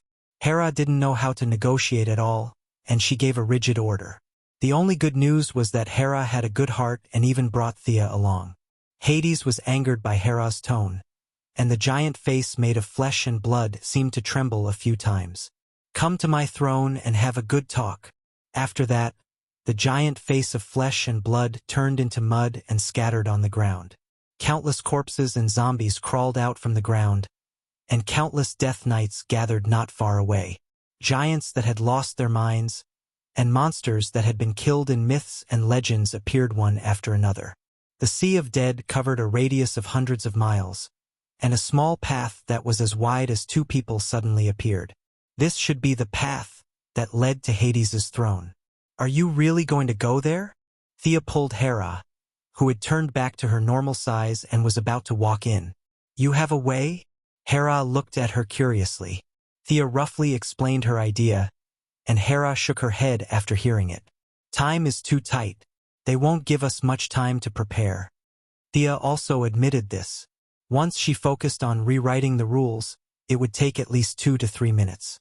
During this time, Hera would need to fend off the monsters outside. First, there was the issue of trust. Hera was not Diana, and she would not risk her life to protect Thea. Chapter 492. Thea wouldn't put her safety in the hands of someone who was her enemy just a few minutes ago. She wasn't that careless. Besides, even if Hera was trustworthy, she wouldn't be able to fend off the densely packed monsters around her. Some of them looked strange and didn't look easy to deal with. Thea only took a few glances. There were a few that had been recorded in myths. There was the legendary Armani who competed with Athena in weaving, and now had a woman's upper body and a spider's lower body. There was also the weird-looking two-headed lizard that claimed to be able to cure rheumatism. This thing didn't have 2 heads in the traditional sense, but one in the front and one in the back. There were also the eyeless Medusa and the 3-headed hellhound that was missing 2 heads. Thea was dazzled by all the things she knew and didn't know. As for killing their way out and finding a secluded place to slowly study the spatial coordinates, this was unrealistic. The entire underworld was Hades' territory. As long as they were still in this world, Hades would be able to catch up with them. If they wanted to rely on the 2 of them to kill all the monsters in the underworld, this was extremely difficult. "Hey, how's your skill? I'll attract Hades' attention in a while, and you take down one of the candles on his head. We'll be able to leave the underworld smoothly." They couldn't run for the time being, and they weren't in a hurry to fight. They could only walk slowly along the path that the other party had left behind. After walking for a short distance, Hera finally came up with a plan. Thea definitely couldn't brag that she was one of the current generation's grandmasters of combat, and that she was proficient in both magic and martial arts. As for how Hades's candle would be used, whether it would directly open a gate or a teleportation point somewhere, Hera wasn't sure either. After all, no one had ever done something like this before. Hera only knew this information because Zeus had told her back then. The 2 constantly revised their plan on the road. There was nothing much to say. The more detailed the plan, the easier it was to make mistakes. Just look at how Hermes had continuously used the trick of sowing discord. The 2 of them didn't walk far before they entered a city. It was an ancient city made of bricks and stones. The roads were neatly repaired, but there were no waves of living people. There were no flowers in the nearby flower beds, and there was no water in the distant fountain. It was so quiet and empty that only their footsteps could be heard. Thea felt that the air here was so heavy that she couldn't breathe. The holy sword in her body kept rumbling, as if it wanted her to leave this place as soon as possible. "Calm down, little girl." Hera thought she was a little nervous. Thea did not say anything. She tried her best to suppress the holy sword so that it would not jump out on its own. This was her current job. The holy sword hated this place very much. Thea could only coax it so that it would not jump out and start a massacre. Although the journey was long, there was always an end. Not long after entering the city, there was a group of black-armored knights escorting or monitoring them as they walked in. In the center of the city, Thea finally saw the famous Hades. She felt a little disappointed. None of the old gods were pleasing to her eyes. In his memory, there were people who commented that these old gods had been turned into punks, and it was not false at all. The goddesses were still okay. At least they still looked human. The Hades in front of him was simply a joke. He was less than 1.5 meters tall and wore a nondescript red and black outfit. Of course, the most eye-catching thing was his shining head. It was like a birthday cake on his head. 7 or 8 candles were stuck on his head, and the sticky wax was all over his face. He had no hair or eyes, and only some traces of his mouth could be seen. He wanted to marry Hera and Diana with such a ghastly appearance? Thea was already preparing a big move to give this bastard a good beating. When Hades saw the two of them arrive, he acted like a fat leader of some country and clapped his hands twice in a very fake manner. A few ghost nannies who did not need to wear makeup for horror movies magically rushed out, each of them holding a set of wedding clothes in their hands. It seemed like they wanted Hera to choose from. Not far away, 2 guards of honor walked over. The ones beating the drums were members of Heifer's tribe who had a good relationship with Thea. They were 2 3-meter-tall male minotaurs. Many humans stood behind the minotaurs, holding all kinds of musical instruments. They should be the humans who were good at singing and dancing during the Greek era.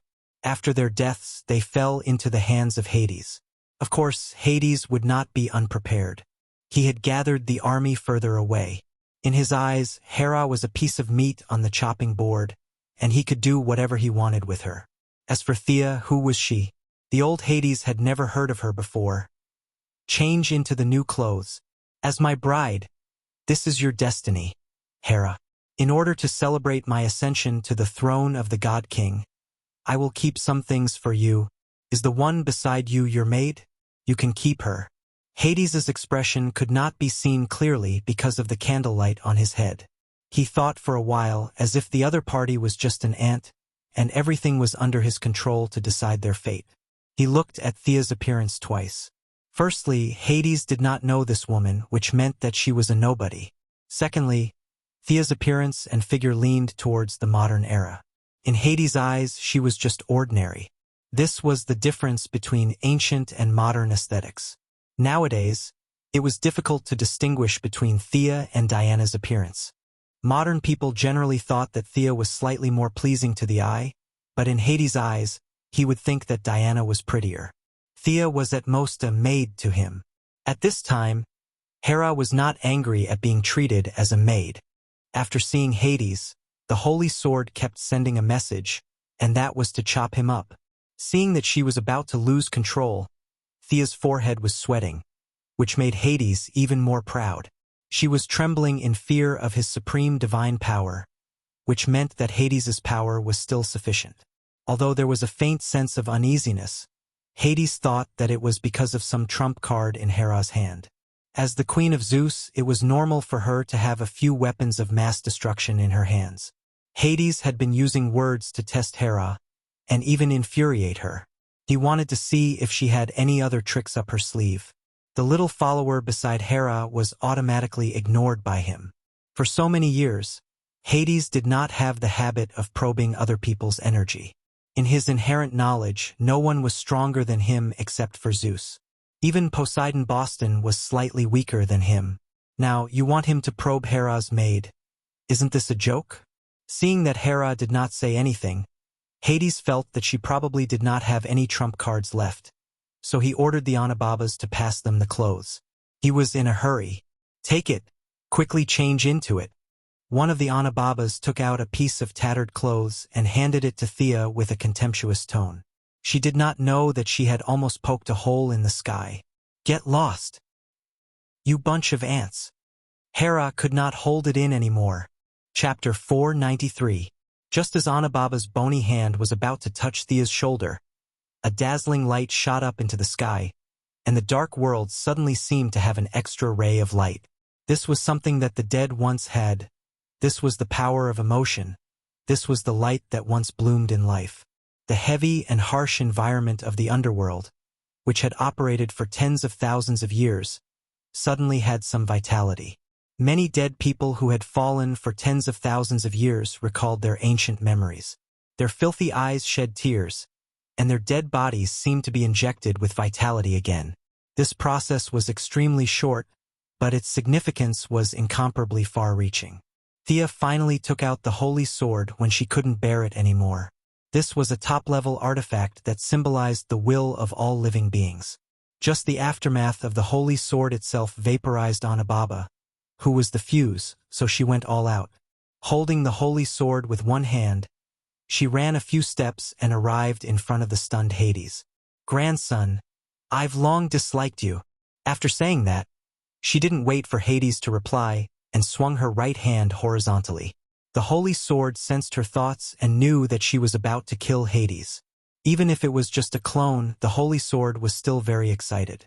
The seven-colored light flashed continuously, and the person and the sword cooperated seamlessly. Hades's head, which was covered in wax, was cut off horizontally. Hades shouldn't be so weak. It was hard to say who would win if the two of them fought fairly. However, his attention was attracted by the turmoil in the underworld. He didn't care about the countless walking corpses, but the strong corpses that he had painstakingly collected were showing signs of going out of control. For example, Aramani, who was good at weaving webs, broke away from Hades' control the moment her self-consciousness returned. She realized that she couldn't rush out of the underworld in a hurry, so she directly activated her innate ability to weave a small world and hid in it. Rebellions occurred one after another. The stronger the creature, the more tenacious its will was. As long as they were given a chance, they could erupt with shocking power. Hades hadn't encountered such a thing for hundreds of millions of years, so he was suddenly caught off guard. He controlled death, so it was said that no one could defeat him in the underworld. This was limited by the rules. Thea naturally couldn't defeat him in the underworld, but there were always exceptions. The brave couldn't defeat the Demon King, but they could seal him. Thea did not need to defeat Hades. She only needed to release a little bit of the free will of the living beings, and she would be able to turn the underworld upside down. In particular, Hades had a hobby of collecting. He had collected many corpses of strong masters from ancient to modern times and awakened them in the underworld to serve him. These people were not much weaker than him when they were alive, and some were even stronger than him. For example, the corpse that he used as a throne was none other than Kronos, the father of Zeus, Hades, and Boston. He was the son of Gaia, the second king of the gods in the Greek pantheon. Until he was overthrown by Zeus, he was the well-deserved leader of the pantheon. The sword of victory and oath had also awakened his own will. In addition, Thea had killed Hades's clone, so the ancient god-king finally woke up from the chaos. The loneliness of hundreds of millions of years made him lose track of where he was. As the son of Gaia, the mother goddess of the earth, he was not an evil creature that was born from a mixture of the will of the giants.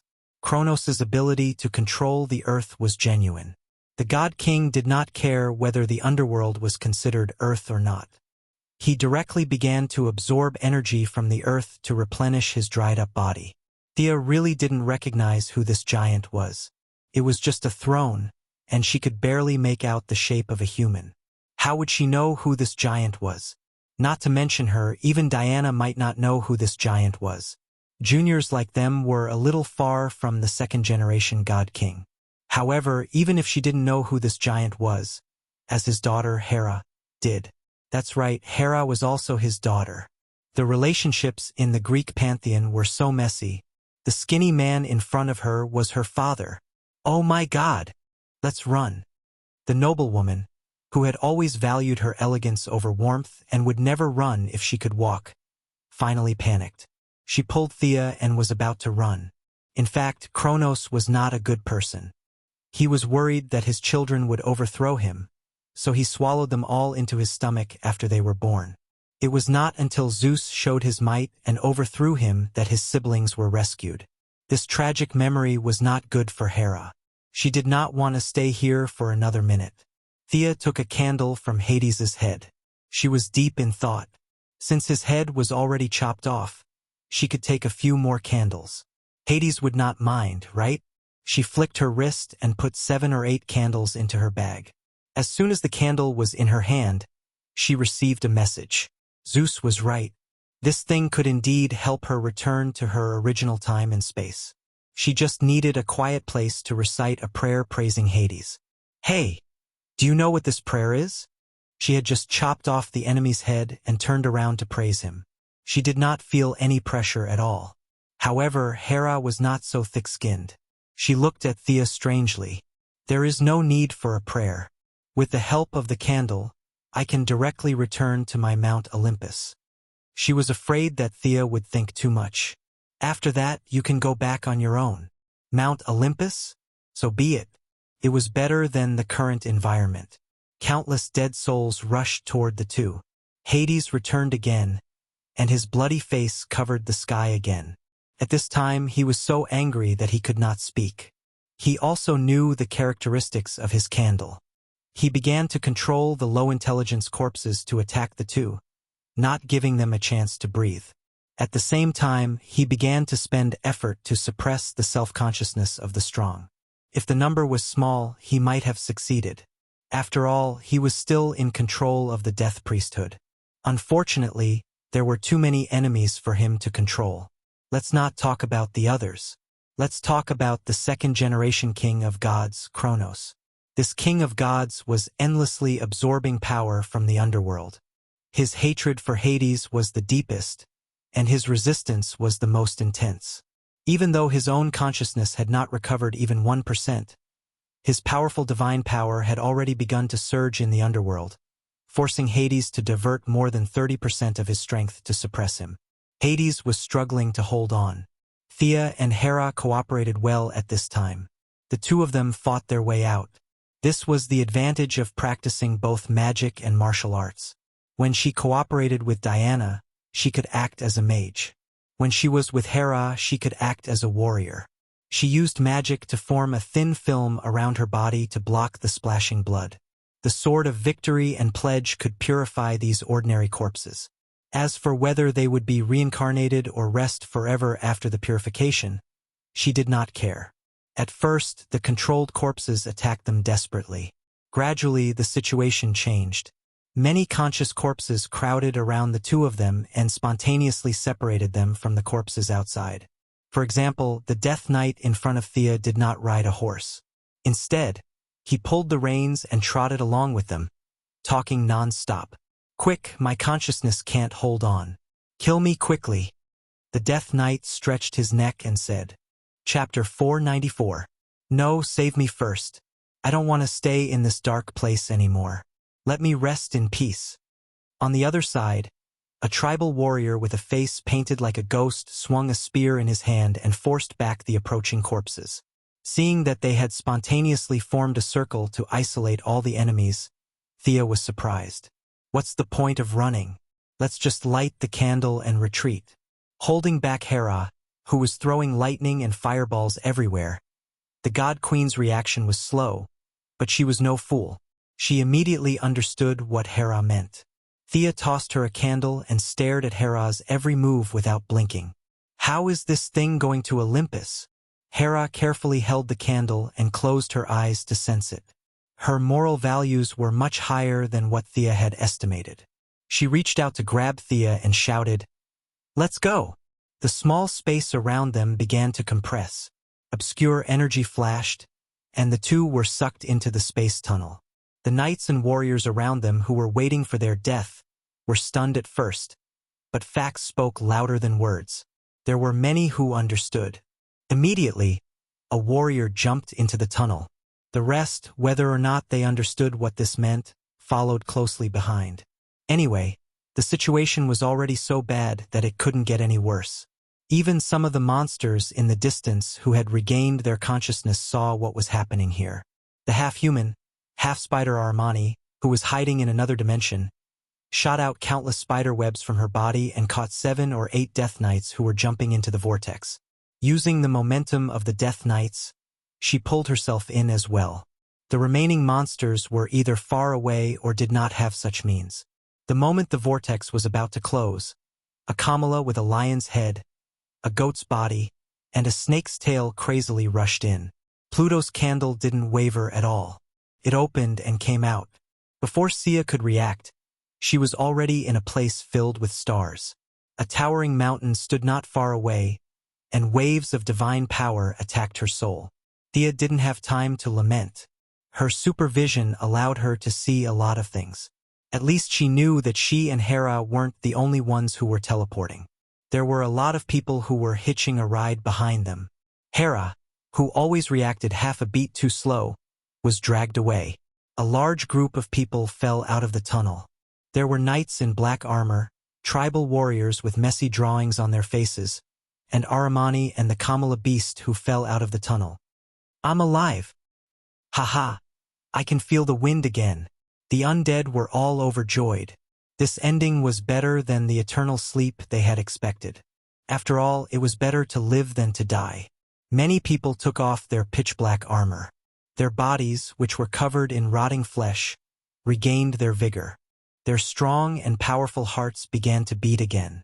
By chance, they had crossed the gate of life and death, found a loophole, and returned to the kingdom of the living. Ah!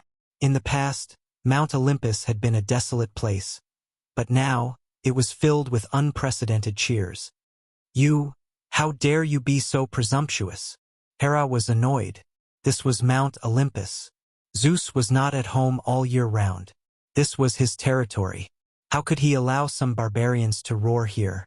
Just as she was about to scold them, Thea stopped her and whispered, "Your Majesty, listen to me."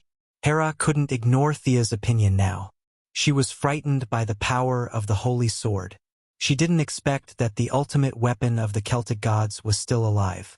Besides, they had fought together and there was no conflict of principles. She wanted to hear what Thea had to say. But Thea didn't talk about the resurrected people in front of her. Instead, she talked about a more fundamental problem. Actually, I think you can inherit the position of the king of gods. Are you crazy? Of course not. You are the closest person to Zeus. Why can't you inherit the position of the king of gods? Why do you have to give it to Apollo and the others? Thea had been thinking about the so-called king of gods position. It was a big trap dug by Zeus. It was more vicious than the ancient 2 peaches kill 3 warriors. In the original space-time, Diana was alone. She thought of a way, which was to expand the scale of the war and pull the Ocean Emperor and Pluto into the whirlpool, trying to fish in troubled waters. Her bait was Hera. Diana looked righteous, but she was actually quite black-bellied when she was scheming. There was no need to go through so much trouble now. Poseidon didn't know, but Hades had offended him. In order to prevent revenge from him, Thea thought of a way to establish Hera. On the one hand, she could resist the huge trap of the king of God's throne. After that, Apollo and the firstborn would be Hera's business. Even if Zeus found out later, he wouldn't have any objections. On the other hand, if Hera inherited the throne, she would definitely need supporters. As long as Hippolyte was a political figure, she would definitely sacrifice part of her dignity to ease the fundamental conflict between the two sides. The enchantment of Paradise Island was destroyed. Now that the location of the island was exposed to the world, it was not a good thing. Hera had prestige and Hippolyte had manpower. Both sides had the foundation to cooperate. Hera looked at Thea, stunned.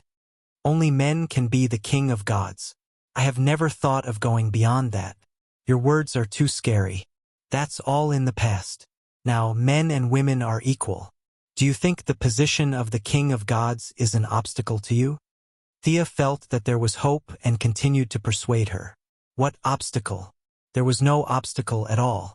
It was the chair that Hera had been looking at for tens of thousands of years. Apollo and the firstborn had the problem of fighting their way to Mount Olympus, but Hera didn't have this problem at all. This was her home. Ambition existed in the heart of any intelligent life. Hera just didn't think that before. She had been holding the throne of the Queen of Gods for tens of thousands of years. She really didn't think that there was hope for her to be the King of Gods. All kinds of thoughts collided in her mind. What about the position of the Queen of Gods? Thea looked at him with a puzzled look. Zeus, you are just missing, not dead. Your marriage still exists. Hera was thunderstruck. How could this logical relationship be calculated? I am the King of Gods and Zeus is the Queen of Gods. Can't I? Is there a rule in the pantheon against this? Thea asked. In terms of rules, there was no such rule in the pantheon. Not to mention the Greek pantheon, even the Egyptian pantheon and the Celtic pantheon didn't have such a ridiculous rule. As long as you are the King of Gods, you can set rules to restrict Zeus from going out and even issue an oracle to forbid him from leaving Mount Olympus. Thea didn't care where Zeus was now or whether Hera could control him in the future. She came up with a lot of ideas. Chapter 495. The more Hera listened, the brighter her eyes became. If she didn't have to put on the airs of a god queen, she would have pounded her fist on her palm and exclaimed that it made sense. She didn't think so at first, but after listening to Thea's analysis and her own little ambition, Hera suddenly realized that this empty throne of the god of gods might be her only choice to win back her husband's prestige. You're really intelligent, perhaps not inferior to Athena. What's your name? Hera asked seriously. In modern society, it was normal to say one's name first before chatting. However, after interacting with these gods for a long time, Thea also understood some inside information. The lives of mortals were too short, and even demigods could only live a little longer in front of the immortal gods. It wasn't worth their time to remember their names. Leaving one's name proved that it was a special mark in the immortal life of the other party. According to the inherent concept of the gods, this was a big deal for them. The young lady stood up straight and reported her name in accordance with the Greek etiquette. Thea Quinn. Hera nodded silently. Her intelligence was not low either, or it could be said that the gods had lived for so many years, and there were not many idiots. Connecting the dots, Hera could guess that Sia wanted her to be Hades's shield. After all, the era of Kronos had passed. No matter how glorious he was in life, he was already dead. Hades only needed to spend some time to calm the turmoil in the underworld. With Hades' vengeful nature, his next step would definitely not be to apologize. However, Hera wasn't afraid of the underworld king, especially since he treated her like a spoil of war. If she could teach this brother of hers a lesson, the god empress didn't mind being used by Sia a little. Since they were going to fight against Hades, then these guys who had come back from the dead were his loyal minions. Only Mount Olympus and the god of gods would protect them, even after death. Hera knew that she couldn't take back the step she had taken. Thea didn't continue to interrupt, but waited for her to strengthen her confidence. Finally, Hera walked out and stood in front of the cheering crowd. She exuded the dignified aura of a god empress, and the crowd slowly quieted down. What happened next was nothing to write home about. The people who escaped were the elites of their respective eras, and they all had brains. Realizing that Hades would launch a crazy revenge, they immediately hugged Hera's thigh and expressed their willingness to live and die with Mount Olympus. She had hired thugs, but most of them were big and burly, which didn't fit Hera's taste. Furthermore, she wanted all the gods to attend the ceremony. She needed some support to become the divine king, and these fellows were a little unpresentable. At the critical moment, Thea jumped out to help him solve the problem, which was the so-called subjugation of the Amazons. Oh, you spent so much time and effort just for this. Hera dragged out her words. She finally understood Sia's real purpose for scheming for her. Thea just smiled and didn't explain further. Okay, as long as the Amazons surrender to me, I'll accept it. It wasn't that Hera was magnanimous, but that Zeus had too many mistresses. If the god empress was angry at them one by one, she would have died of anger. Hera's original purpose was to beat up whoever she saw, and the result of her attack could be summed up with a laugh. It wasn't a big deal to spare Hippolyte among the 180 mistresses. Hera thought clearly that as long as Hippolyte surrendered to her and let her vent her anger, she would let it go. Thea was also worried about the difference in the flow of time between the two worlds. On the one hand, she was afraid that Diana would be worried. On the other hand, it would cause a lot of trouble if Paradise Island was exposed to the world. She asked for the coordinates of the so-called human world, and hurriedly said goodbye to Hera and rushed back to Paradise Island. As for the culprit, Hermes, the two didn't mention anything. Next time, no matter who he was, she would kill him without any nonsense. A white light flashed, and Thea looked around. She was back on Paradise Island. The anti-magic area on the island disappeared, making it much easier for her to find people. She hurriedly saw Diana and quickly flew over. "Thea, you're fine." Diana sensed her as soon as she arrived. The two girls hugged each other passionately. Diana checked her body from head to toe before she was relieved. "Where's that bad woman Hera?" Diana said angrily. Thea smiled bitterly and avoided the topic of bad woman. "How long have I disappeared? Where are Hermes and Apollo? What's the situation outside? Where's Queen Hippolyte?" "You've disappeared for about 10 minutes. The enemies have all run away, but Eris was still there. I don't have any way to contact the outside world. What's going on outside?" Thea had to admit that Diana's way of thinking was not adjusted to a normal person's channel. The existence of Paradise Island was already known to the outside world, but she didn't even realize such a serious problem. Without hesitation, she activated her eternal night, the chosen of the moon goddess. This time, she needed it to block the view, especially the detection of the satellites of various countries. "Quick, let's go see the queen." Thea did not have time to explain. She pulled Diana's hand and went to see Hippolyte.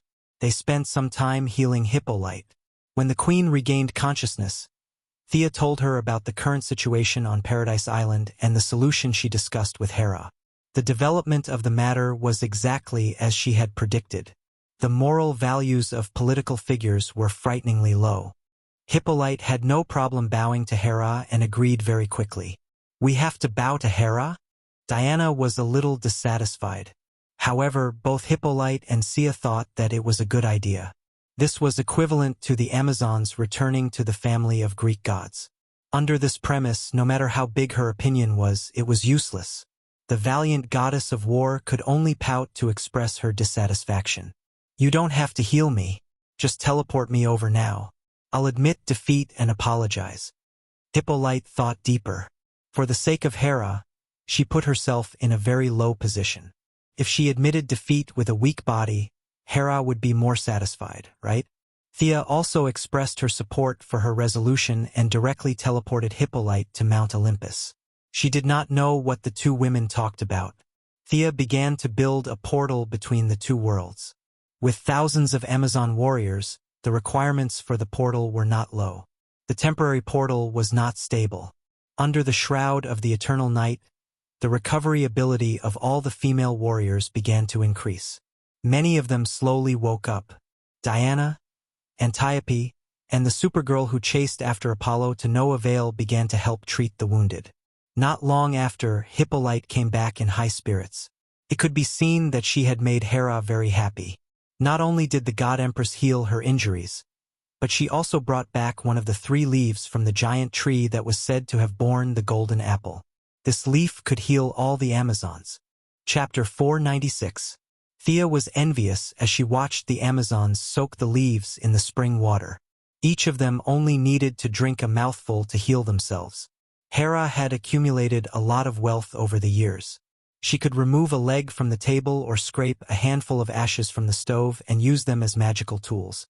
She could make a few divine artifacts by simply dismantling something. From this point of view, Hades and Poseidon were not just after Hera's reputation. Mount Olympus was really rich. If Zeus's treasure vault was included, it would be even richer. Seeing that Hera had healed the Amazon sisters, Diana finally had a good impression of this god empress. "Listen to me, my sisters. It's time for the enchantment of Paradise Island to disappear. I've received Hera's forgiveness. She has allowed us to enter Mount Olympus. Everyone, go back and pack your things. We'll depart immediately." Hippolyte ordered loudly. Thea originally thought that she would give a long speech, but nothing happened. This was the advantage of military management. The leader did not need to explain, and the subordinates did not waste time talking nonsense. At most, they would just say, "Oh," and do as they were told. Everyone quickly went back to pack their things. Are we really going to give up this island? Hippolyte saw that Thea was busy building the teleportation magic circle. She was a little reluctant to give up Paradise Island, which she had lived on for thousands of years. She sent Diana to ask this question. Thea could only answer honestly to her lover's question. Let's send them away first. As for this island. Diana looked at her expectantly. Thea stopped what she was doing. We can't go to war with the human government for this island, right? Diana nodded. She would not rush into the White House with the Vulcan sword just to leave some memories. She could not do that. Secondly, the world's borders have been fixed. If a large island suddenly appears in the Mediterranean Sea, what will the European countries do? What if the United States wants to build a military base here? What if Russia also wants to get involved? What will the result be? The result should be war, Thea said solemnly. Diana's expression was a little ugly. None of this was complicated. She was not the girl who had left the island back then. 100 years had taught her a lot of things. If a war happened because of her, she would regret it to death. Is there no other way? In order to avoid conflict between humans, I'll ask the Sea King and his wife for help. I think that sinking to the bottom of the sea is the only way. Thea thought of something as she spoke, but in order to tease Diana, she pretended to be helpless. In the end, the war god gritted her teeth and said, "Then let's sink to the bottom of the sea." Thea felt that it was enough and continued, "Magic definitely won't work. Not to mention me, even the ancient archmages wouldn't be able to move such a large island without the help of hundreds of official mages and months of effort. Not to mention, there's also the problem of cross-plane movement. As for the gods, in their heyday, perhaps 5 or 6 of the 12 main gods, excluding the King of Gods, would be able to do it. But in today's era, you must have thought of a way, right?" At first, Diana thought that she was explaining the situation, but after listening for a while, she realized that something was wrong. She suddenly realized that her lover had a way to solve this problem that even the gods couldn't. If magic can't solve a problem, we still have science. Thea raised a finger and said proudly, "I'll agree to any condition you have. Hurry up and tell me." Diana looked around and realized that no one was paying attention to her. She whispered slang that only the two of them could understand. "Atomize. Can't we just shrink the entire island?" Back then, the metropolis could be shrunk into a glass cover. Of course, Paradise Island can be shrunk too. When the time comes, you can put it wherever you want. Thea revealed the answer frankly. Diana's beautiful red lips were wide open, and her bright red tongue was faintly visible. She made a sound of ah from her mouth. She really didn't expect that the problem would be solved so easily. The answer was so simple that she wanted to beat Thea up. If it was so easy, why did she bring up the Sea King, the Great Wizard, and the gods? If you have an easy way, you should have told me earlier. Diana stared at her with a fierce face, and Thea laughed. Needless to say, Diana was in a different mood at this time. If it weren't for the wrong time, she would have done something to her. She suppressed the evil thoughts in her heart and continued to set up the teleportation circle. Atomization could shrink a person, but no one knew if this scientific method would cause other changes during the teleportation process. Thea would not rashly gamble with a person's life. If the person was guaranteed to be fine, then everything else would be easy to deal with. Diana told Hippolyte the result. When she suddenly heard that the technology in the outside world had developed to this extent, the queen was really shocked. She didn't know that this was a kind of black technology. She thought that it was a common technology, and this made her even more determined to go to Olympus. Earth was too dangerous. Although the black fog shrouded the whole island and blocked the detection of satellites, it was hard to say whether it was a good or bad action. The nearby countries discovered the black fog and began to send ships to search. Hippolyte was not to be trifled with. She took out 3 or 4 magic props to help buy time. Some summoned dolphins, some conjured sirens, and several search ships were led astray without knowing it. Half an hour later, The permanent portal across the two worlds was completed. It was still very rough, but there was no problem to send the strong Amazons. Many Amazons stepped through the portal with big and small bags and rushed to their new home. Big Sister Sia, can I also go and take a look?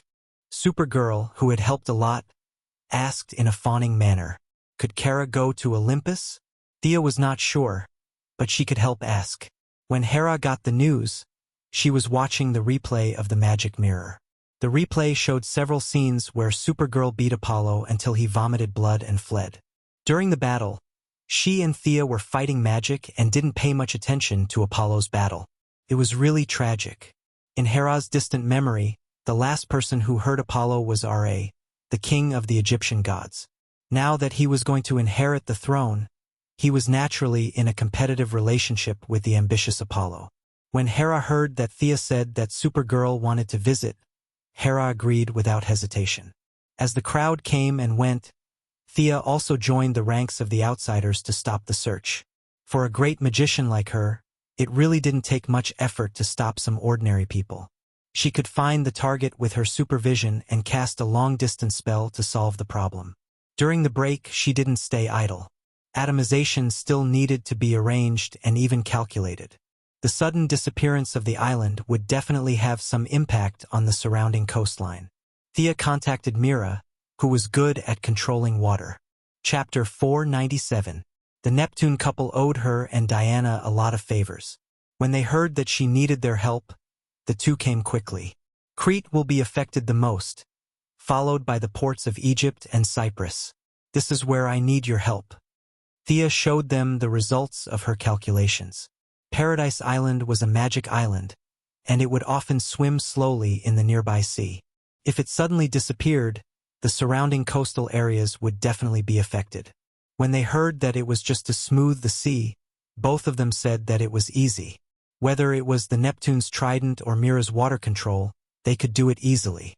When all the Amazons withdrew, Thea began to arrange the atomization equipment. Brainiac's device was too advanced. Even she could not understand the principle, let alone the scientists on Earth. However, Thea was not a pure scientist. She did not want to get to the bottom of it. She directly scanned the image and made a device similar to a ray gun. The specific composition of the ray particles was not easy to estimate. She still used the technology of the atom man. Thea directly arranged 5 ray points over the island. When Hippolyte and Antiope left the island and entered Mount Olympus, she and Diana rose into the air and signaled the Neptune couple to get ready. Thea began to control the atomization equipment to operate at low power. Seeing the island slowly shrinking, Diana, who saw the black technology for the first time, was amazed. It was not easy for the gods to do this. After receiving the news that the Neptune couple's seawater was stable, Thea began to increase the power of the ray. 5 minutes later, the whole Paradise Island was reduced to the size of a birthday cake, and Diana was given to her. Thea did not care where she put it. If she wanted to add some fun, she could even put it in the bedroom. Thea put away the atomization equipment, thanked the Neptune couple, and left the scene with Diana. Thea could tell that Diana didn't want to place Paradise Island in Hera's territory, so she didn't force it. She could slowly set up a large magic barrier in the future and put it back in its original position. Magic could also do this, it was just a matter of time and effort. After returning to his own extraterrestrial supervision committee, he sent out a lot of people to investigate the so-called Eastern Mediterranean fog incident. After a quick appearance, he dragged Diana to Mount Olympus. The big show was about to begin. It would be a pity if he didn't go and watch. What did you do? Why do I feel like the urgency in my heart has disappeared? Diana asked. It was her first time coming to Mount Olympus. She felt a sense of calmness that she hadn't felt in a long time. That's right. Thea felt that it was mostly due to Hera's bravery in shouldering the heavy burden and shouldering a lot of Diana's problems. Wonder Woman went from being the key protagonist to a dispensable side character in the following events. As a demigod, she would definitely have some inexplicable premonitions. Haha. Isn't this a good thing? Let's go and see Hera first. She's actually not a bad person. Submitting to the God Queen wasn't a difficult thing to say. Diana, who was also a member of the gods, naturally wouldn't be so immature as to get mad at Hera. Although the two didn't meet intimately, they didn't fight either. Mount Olympus, which had been quiet for thousands of years, was very lively today. Hera now had people saluting her wherever she went, which made her feel very happy. According to the Japanese manga, she also found a sense of being recognized. Seeing Diana lowering her head, Hera, who had a big family and business, thought that her armor was too monotonous and a little imperfect. She gave her a red cloak with gold edges, which was a very obvious sign of goodwill. As Thea, who had helped her a lot, Hera naturally wasn't stingy. Seeing that she didn't have a suitable armor, Hera directly opened Zeus's treasury and took out an armor called God's Armor. Looking at the silver-white half-body armor with a blue lining, golden hair, green eyes, and the sword of victory and pledge, Thea felt that she might have taken the wrong script and mixed in some strange things. But it would be a waste if she didn't take it, so she didn't refuse. The two found an empty room to try out the new equipment. Diana's cloak only had some protection against arrows, fire, cold, and acid. With her current strength, the cloak was more for aesthetic purposes. Wearing only armor every day was a little monotonous, especially after knowing Superman, Batman, and the other cloaks. The armor that Hera gave Thea was amazing.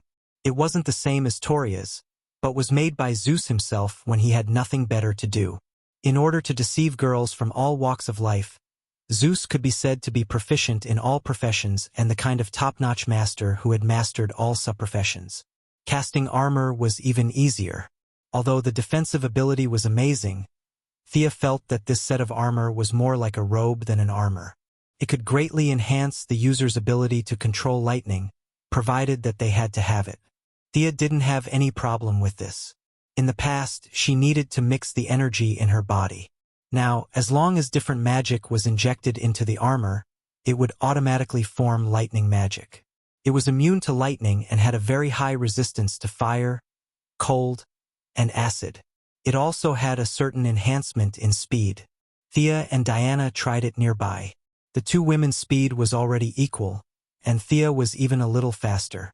At the same time, it had a significant increase in strength and endurance. The most important thing was that this was a woman's armor with a battle skirt. After so many years in this world, they had seen many artifacts. However, there really weren't many armors, and women's armors were even rarer than Kryptonians. Diana's armor was custom-made, and it was very difficult to find another one. After testing the enhancement of various attributes, Thea's strength finally caught up with Diana's under the enhancement of the armor. She could barely be considered an advanced pseudo-demigod.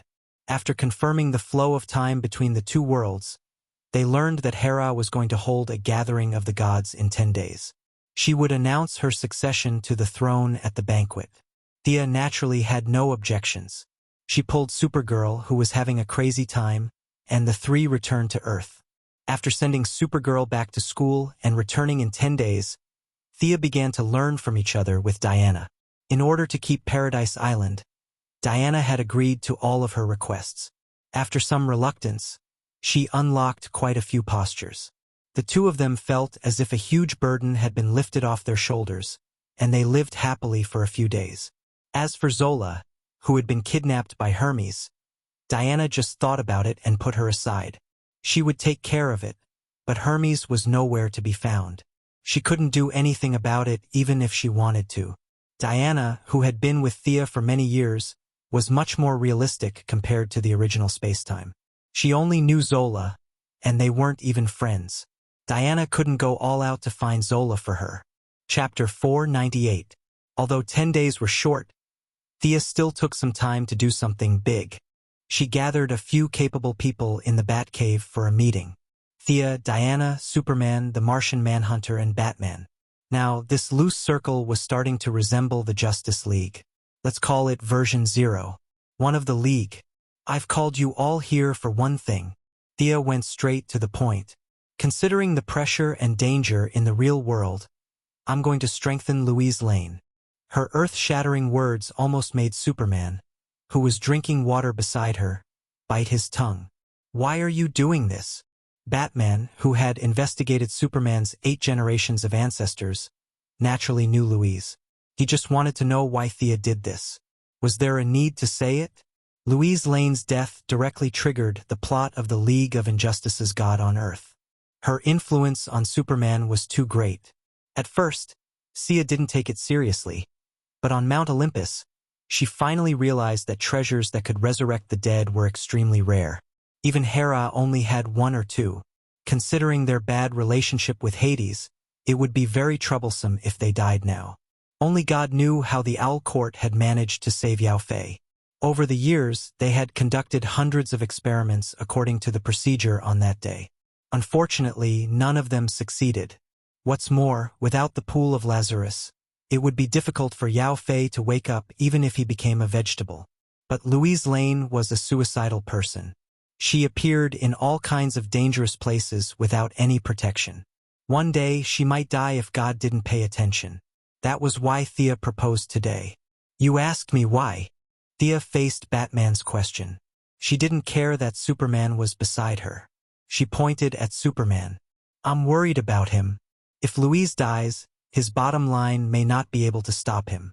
What should we do then? Are we really going to use kryptonite against a noble friend? Batman pulled a long face and didn't say anything. In fact, that was what he was thinking. It was just that there was no need to say it out loud. Superman was also dejected. He didn't know what he would do if it really happened. How are you going to strengthen her? The Martian hunter naturally knew Louise Lane, but he didn't want to get involved when it came to Superman. There are only a few types of strengthening: genes, magic, and equipment. Actually, you misunderstood. I just want Louise to have the ability to protect herself. I don't want her to be a superhero. What a joke. Wouldn't it be more dangerous for Louise to become a hero? If she had the ability, she would have gone to interview Darkseid instead. Although it involves me, I support it.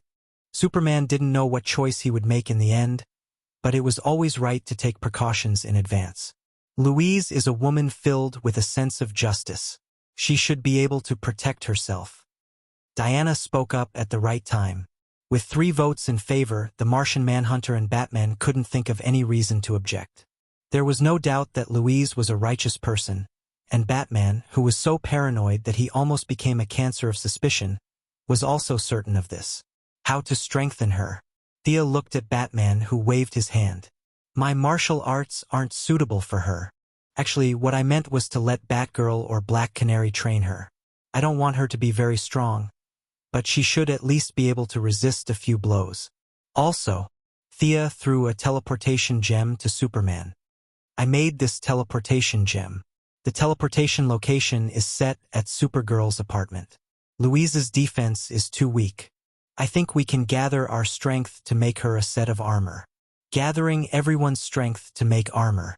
This idea naturally came from the Hellbat armor, but there was no need for Louise to fight her way to Apocalypse Star. There was no need for it to be so powerful. Superman was certain that this was a good idea, and they split up to do some work. The task of measuring the body was given to Superman to build the shell on the star. Diana did the post-production enchantment, Batman installed various electronic components, and the Martian Hunter installed the anti-heart control module on the helmet. Finally, Thea atomized it to make it easier to carry around. In order to prevent this reporter from going further and further down the road of death, the 5 capable people, including Superman, all tacitly agreed not to make any weapon systems. This armor could be said to have 0 attack power, and its defense and speed were maxed out. Presumably, as long as Louise didn't have a death wish, she would still be safe. After much consideration, the training work was given to Barbara. Excluding Thea, who was an unconventional combat power, Batgirl Barbara could be said to be the role model of the younger generation of heroines. Whether it was her intelligence or her martial arts, she was outstanding. She was full of righteousness, and she must have a lot in common with Louise. After dealing with Louise, Thea and Diana rushed back to Mount Olympus. The naive Supergirl was naturally dragged along. This little girl's energy had increased by at least 30% after the battle with Apollo. Now, Thea and Diana couldn't suppress her without using their full strength. When they returned to Mount Olympus, the environment was still the same, but the atmosphere was much more lively than before. Hippolyte wisely retreated to the second line, and all the Amazons were led by Antiope. This strict female warrior was loyal to her duty and never showed favoritism, which won Hera's praise. In addition to the Amazons, Mount Olympus had another force, and that was the elites who had escaped from the underworld with Thea and Hera. Their structure was loose, but under the strong pressure of Hades, they still submitted to Hera and elected the half-human, half-spider Ahriman as their leader. With these two forces in hand, Hera constantly balanced the relationship between the two sides. The taste of power intoxicated her, and she would not give up the position of the king of gods even if you asked her to. In addition to the three women, the first to arrive was unsurprisingly the goddess of strife, Eris. This goddess came and went without a trace. Wherever there was strife, she could be seen. Following closely behind the goddess of strife was Thea and Diana's old friend, Ares. Compared to the elegant middle-aged man during the First World War, the god of war now looked older. His face was full of age spots, and his beard reached his chest. He was also dressed in rags, but the only thing that was pleasing to the eye was that he no longer pretended to be a cripple. The old god of war looked like Hera's grandfather from afar. In fact, he was the biological son of Hera and Zeus, but the world was used to dividing good and evil according to their own understanding. As the son of the great evil and jealous Hera, Ares was also cursed a lot, and no matter what, he was all blamed on the god of war. The people who cursed him included Hippolyte and Diana. Thea sometimes maliciously thought that Diana must have said a lot of bad things about Ares behind his back before she became a martial artist. Chapter 499. Not long after, the severely injured Apollo also arrived at the scene. The sun god saw the Supergirl at a glance and shrank his neck, not daring to explode. He found a place to sit down. Not long after he sat down, the fire god Hephaestus, the god of wine Dionysus, and the goddess of agriculture Demeter arrived one after another. The god of wine looked normal, and his appearance was a slightly handsome young man. The fire god's appearance surprised Thea. The artistic style, blurred eyes, and defined muscles that she imagined were all absent. This Vulcan looked short and stout, almost like a chimney. His skin was very rough, like a severely burned patient. His skin was red with a tinge of black, and his mouth was full of big fangs. He could play the role of a monster in Journey to the West if he changed his clothes slightly. The remaining goddess of agriculture looked like a tray ant. Her skin was dry and withered, and she looked old and tired. Hermes, who was secretly in cahoots with her, did not come, which made Thea a little regretful. She did not know where the god of speed and thieves had gone. Whether it was using her supervision or Croydon's compass, she could not find any trace of him. The moon goddess Artemis was still sleeping in her god's kingdom. With Thea's help, her power of faith was much more abundant than in the original time and space, so there was no need for her to come out. The god of strength, Hercules, had always been at odds with the Olympian gods, and Hera did not know that he was still alive, so she did not invite him. As the first gathering after the twilight of the gods, the sun god Apollo, the god of war Ares, the goddess of strife Eris, the goddess of agriculture Demeter, the fire god Hephaestus, the god of wine Dionysus, and Hera. There were a total of 7 gods with different motives. Thea pulled Diana and watched from afar. She was full of malice, waiting to watch a good show. When Hera was about to inherit the throne of the god of gods, the expressions of these gods would be very interesting. As for going up and asking for a seat among the gods, she was not so ambitious. It was not easy to get herself and Diana out of the picture. Jumping in again? Wouldn't that be crazy? Standing for a while would not kill anyone. Hera didn't disappoint her. After chatting with the gods for a while, they finally got to the main topic of the day. Zeus has been missing for a long time. The majesty of the Greek gods cannot be ignored. As your mother and queen, I have the responsibility to shoulder this burden at the critical moment. Hera paused to observe the gods' reactions. After living for such a long time, the gods were no fools. As the nominal mother, Hera's words were a little strange, but they couldn't figure out what was strange about it. Apollo, who had been thinking about how to kill the Supergirl, turned his attention to Hera. The sun god didn't know what Hera meant by saying those words. Feeling that she had never attracted so much attention before, Hera solemnly said an earth-shattering sentence. "I want to inherit the throne of the divine king." What? Did I hear it wrong? Apollo's head mechanically looked at the god of wine, who was sitting on his left, and found that he also had a dull expression. Apollo then looked at the goddess of strife on his right. Eris, who used to laugh and scold the gods, was staring at Hera in a daze. Apollo finally realized something and flipped the table in front of him. "Nonsense! The throne can only belong to me and only to me." Apollo, who was so angry that he almost forgot his surname, was not bragging.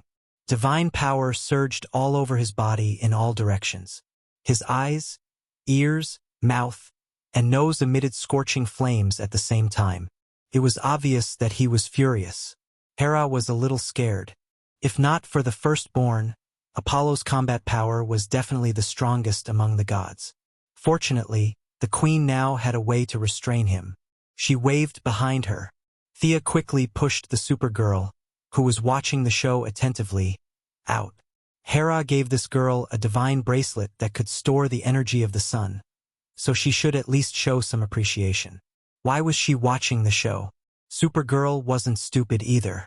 She quickly reacted and stood in front of Hera with her indescribable object, preparing to continue absorbing the energy of the human-shaped yellow sun. Apollo saw her interfering, and his heart went cold. At this time, he still didn't know about the existence of the Kryptonians. He only felt that the woman in the red cloak was completely out of his control. No matter how the sun god thought, he couldn't think of a countermeasure. Huff! Apollo breathed heavily, forcibly suppressing the anger in his heart. He wanted to leave in a huff, but he also wanted to see if there was anything he didn't know about Hera's ascension to the throne of the divine king. His body felt as if it was pressed down by a heavy weight, and he slowly sat back down. Who is in favor of me inheriting the throne of the divine king? Who is against it? Hera was very happy to see that Apollo was defeated and asked loudly for the opinions of the gods. The rest of the children were a little bit shocked. Even Vulcan, who had always paid attention to forging and was indifferent to everything else, was a little dumbfounded. His mouth was full of sharp teeth so big that a football could be stuffed in. Diana was also a little shocked. Thea told her the whole story, of course, without the various versions of Zeus and Athena's schemes. Diana, who had always been committed to the equality of men and women, immediately accepted this explanation. Who said that the divine king must be a man? It was also possible for the divine king to be the divine king. Then what did you do to Zeus? Demeter, the goddess of agriculture, asked. She was also a descendant of Kronos, and was the sister of Hera, Zeus, and Hades. She was considered an elder among the gods. Unlike Thea's suggestion, Hera didn't change into a queen and then a king, which was too scary. She chose a safe way to deal with it, which was to play Tai Chi with Demeter. Her words were ambiguous, and after a long time, she didn't say a word of truth. The rest of the gods didn't say anything. What else could they say? Hera wasn't alone at the scene. If the soft approach didn't work, then the hard approach. Hera now had at least 1,000 followers on Mount Olympus.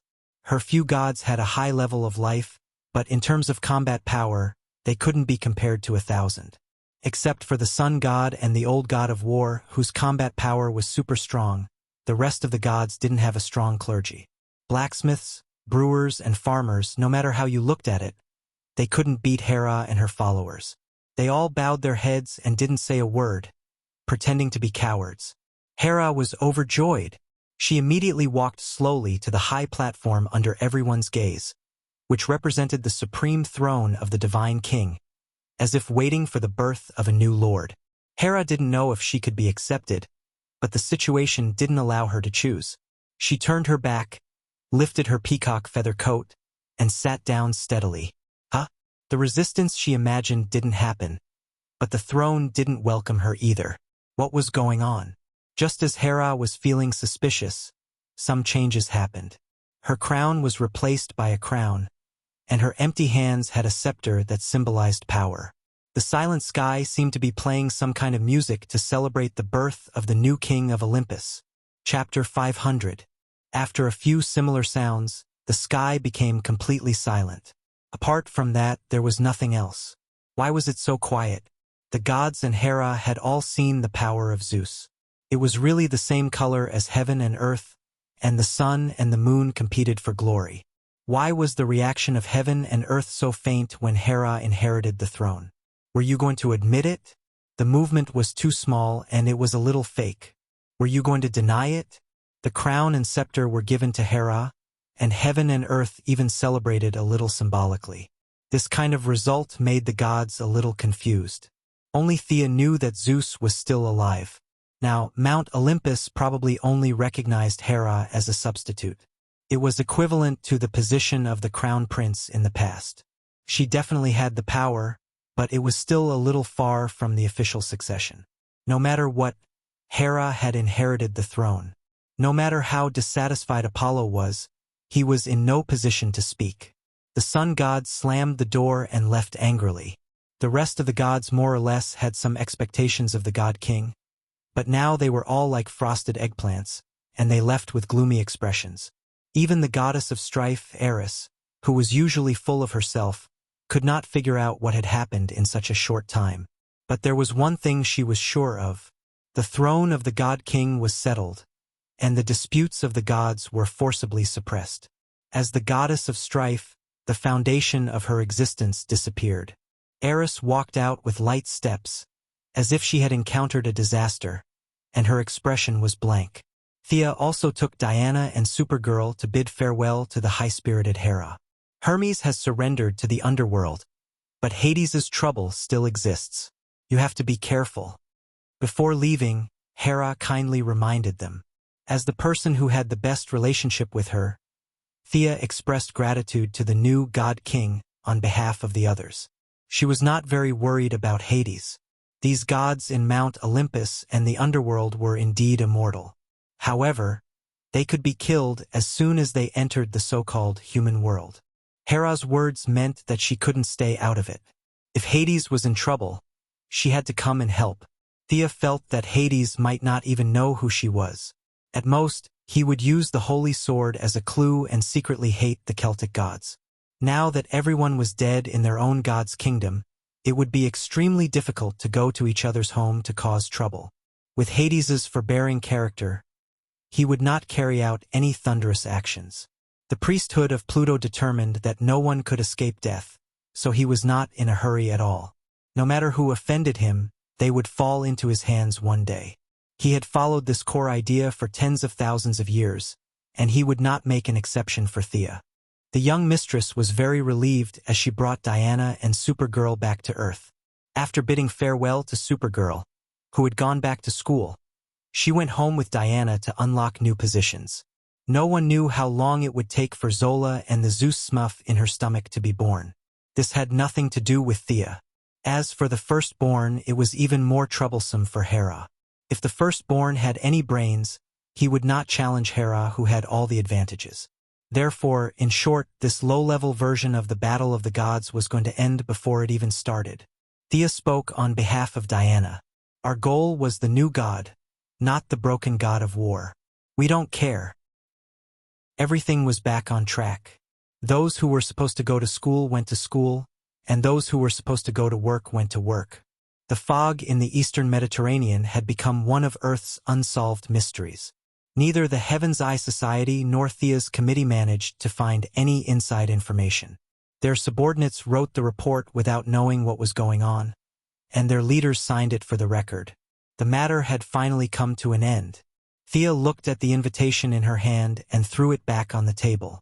It was an invitation from the Advanced Technology Laboratory in Central City, inviting people from all walks of life to observe the official operation of the particle accelerator. As an authority in the field of genetics, the young mistress was now a big name in the scientific community. In addition, she had a good relationship with the Advanced Technology Laboratory, so Reverse Lightning, who was disguised as Dr. Harrison Wales, had also sent her an invitation. The particle accelerator is about to be activated. Thea looked at the gloomy sky outside the window. Her gaze flew out of the metropolis and saw Central City in the distance. If the metropolis was said to have turned from sunny to cloudy, then Central City was completely cloudy. If one did not know the truth, they would definitely say that Dr. Harrison Wales was crazy to conduct an experiment in such weather. The scientific community was generally not optimistic about Dr. Wales' experiment. His so-called future was about to open, changing the understanding of physics, bringing about the advancement of dynamics, and making unprecedented breakthroughs in human medicine.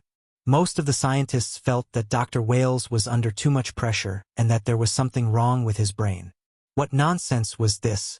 There were people who mocked and ridiculed him, people who tried their best to persuade him, and naturally there were also people who were envious and jealous. Thea learned from Gideon that Reverse Lightning was so excited that he was about to jump up and down. He had painstakingly prepared for 15 years and was about to bear fruit. He had never been so clear-headed before. If she had just arrived in this world, Thea could still go to the scene of the particle accelerator explosion and maybe get an ability or something if she was lucky. Unfortunately, Thea's level was now too high. If she was given an ability that was incompatible with the current system, she would have to go through a lot of trouble to split her soul and cut it out, which would be troublesome. It just so happened that the scientific community was boycotting this experiment, so she went with the flow and asked her assistant to call and decline the invitation. Diana wasn't interested in these scientific matters and went to work on her foundation, while Thea stayed at home alone to watch TV. Sure enough, it rained heavily that night. People from all walks of life called Dr. Wales and advised him to postpone the experiment. Reverse Lightning acted out the image of a paranoid and crazy scientist very well. A few cities away, Thea could see Reverse Lightning roaring into the phone. His expression was full of his love for science and his desire to know the truth. If there was a ranking of the acting skills of these heroes and villains, if Reverse Lightning said that he was second, no one would dare to say that they were first. The old guy's acting skills were really too good. Other than Thea's supervision, who could see him through the phone? He pretended to be conflicted and mixed with all kinds of complicated emotions. When his acting skills exploded, even he himself would believe it.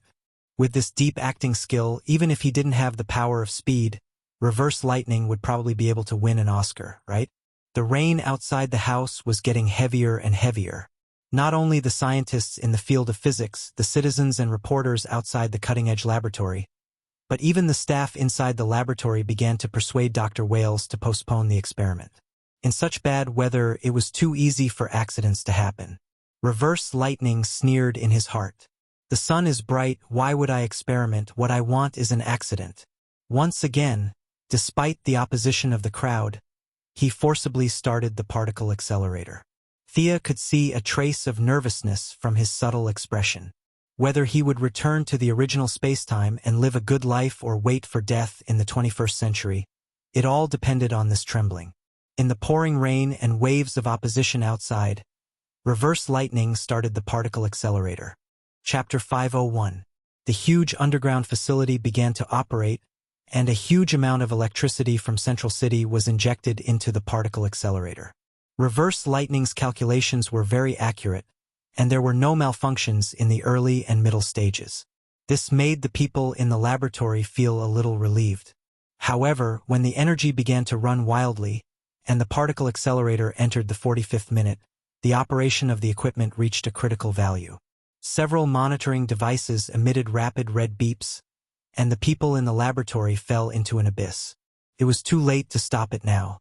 Reverse Lightning pretended to be dumbfounded, and a few young people volunteered to manually turn off the equipment at the bottom. Thea recognized the young people, Ronnie Raymond, Cisco Ramon, and Caitlin Snow. However, the huge energy of the particle accelerator interfered with her vision, and their figures were very blurry. Their noble act of self-sacrifice did not change the fact. Although they cut off the energy supply system of the particle accelerator, the accelerator, which had reached full capacity, began to shrink rapidly and completed the whole process of shrinking to a total energy explosion in 3 seconds. The orange energy soared into the sky, and the thick clouds were scattered. Countless debris were swept into the air, and the shock wave swept in all directions. The crowd outside the cutting-edge technology laboratory began to flee in all directions. No one knew what was going on, and they only felt that they had lost 2 legs. Thea was just about to look at the Central City police station to see Barry Allen, who was preparing to be struck by lightning, when she suddenly saw darkness in front of her. Something was affecting her vision. When she retracted her gaze and looked at the Central City Police Station again, she found that Barry Allen was lying in a pile of debris, and small lightning kept flowing under his skin. Just as she was about to take a closer look at the famous power of speed, the urgent sound of the phone interrupted her vision again. Was there really something in the dark that was hindering her? She picked up the phone and found that it was a call from Felicity. She picked up the call lazily, and before she could say anything, she heard sounds like a battle. There were sounds of bowstrings, gunshots, and something that Sia couldn't make out was broken. Realizing that something had happened at Green Arrow, she immediately hung up the phone and teleported to Star City. When they arrived at the Green Arrow shooting club, Sia was shocked. Felicity, who was hiding under the table, and Oliver and Tommy, who were jumping up and down to shoot arrows, did not surprise her. What she was surprised about was the opponents they were facing. It was a young woman with black eyes and a head of white hair. Her hands were constantly shooting icicles, ice arrows, and frost rays. Isn't this Caitlin Snow? Or rather, why was the Frost Killer at Green Arrow's place 3 years later? Caitlin did not look like she came from the future. Caitlin's clothes were exactly the same as what Thea saw 3 minutes ago. However, Caitlin's eyes were lifeless, as if she had fallen into an illusion. Her attack was more like a self-defense mechanism. I'll deal with her. Thea stopped Oliver. The Frost Killer could absorb the surrounding heat, but Oliver liked to exercise shirtless. At this time, he was really cold. He was used to fighting with Hera's magic, so it was like bullying to deal with a mutant. She could use mental shock to deal with the Frost Killer in its normal state, but at this time, the Frost Killer had already fainted. No matter how strong the mental shock was, it would be useless. Fire and water magic had no effect on her. In any case, she was a good friend, and Thea could not be too harsh on her. She could only cast 3 hold spells in a row to immobilize her movements, and then knock her out with a karate chop. This is Caitlin, right? How did she get here? Thea asked Felicity, who had crawled out from under the table. Frost Killer versus Green Arrow? This was like Central City's elite monster versus Star City's novice village chief. How did the two of them fight? Felicity did not know the truth. She was writing some software when she heard Oliver telling her to run. She ran, but unfortunately, the ground was frozen with a thin layer of ice, and she fell hard. After that, she hid under the table and called for Thea's help. I think she teleported here. It's a bit like your teleportation gem. Oliver put on a jacket and said as he recalled, My teleportation gem? How did Caitlin get my gem? Thea did not remember being so kind as to make one for everyone she knew. I think I gave her one. Felicity scratched her head and said embarrassedly. Thea closed her eyes and carefully checked the residual energy waves in the air. She came up with a guess. This place was different from the original dimension. Caitlin and Ronnie entered the underground facility at the same time, and they left Psyker to guard outside. Unfortunately, the explosion still happened. At the critical moment of life and death, the young man and woman probably put on a show of life and death together. After that, it should be the end of the tragedy. Ronnie let Caitlin use the teleportation gem and sent her to Star City. Between life and death, the slightly cowardly Caitlin didn't know what to do. Furthermore, due to the explosion of the particle accelerator, the dimensional barrier was broken, various dark matter fused with her cells, and a new personality with powerful superpowers began to awaken. This was the Frost Killer. Originally, she would have slept for a long time like Barry Allen, who slept for 9 months. The changes on the cellular level would take a long time. However, after the Frost Killer was teleported away, her new personality was very weak and sensitive.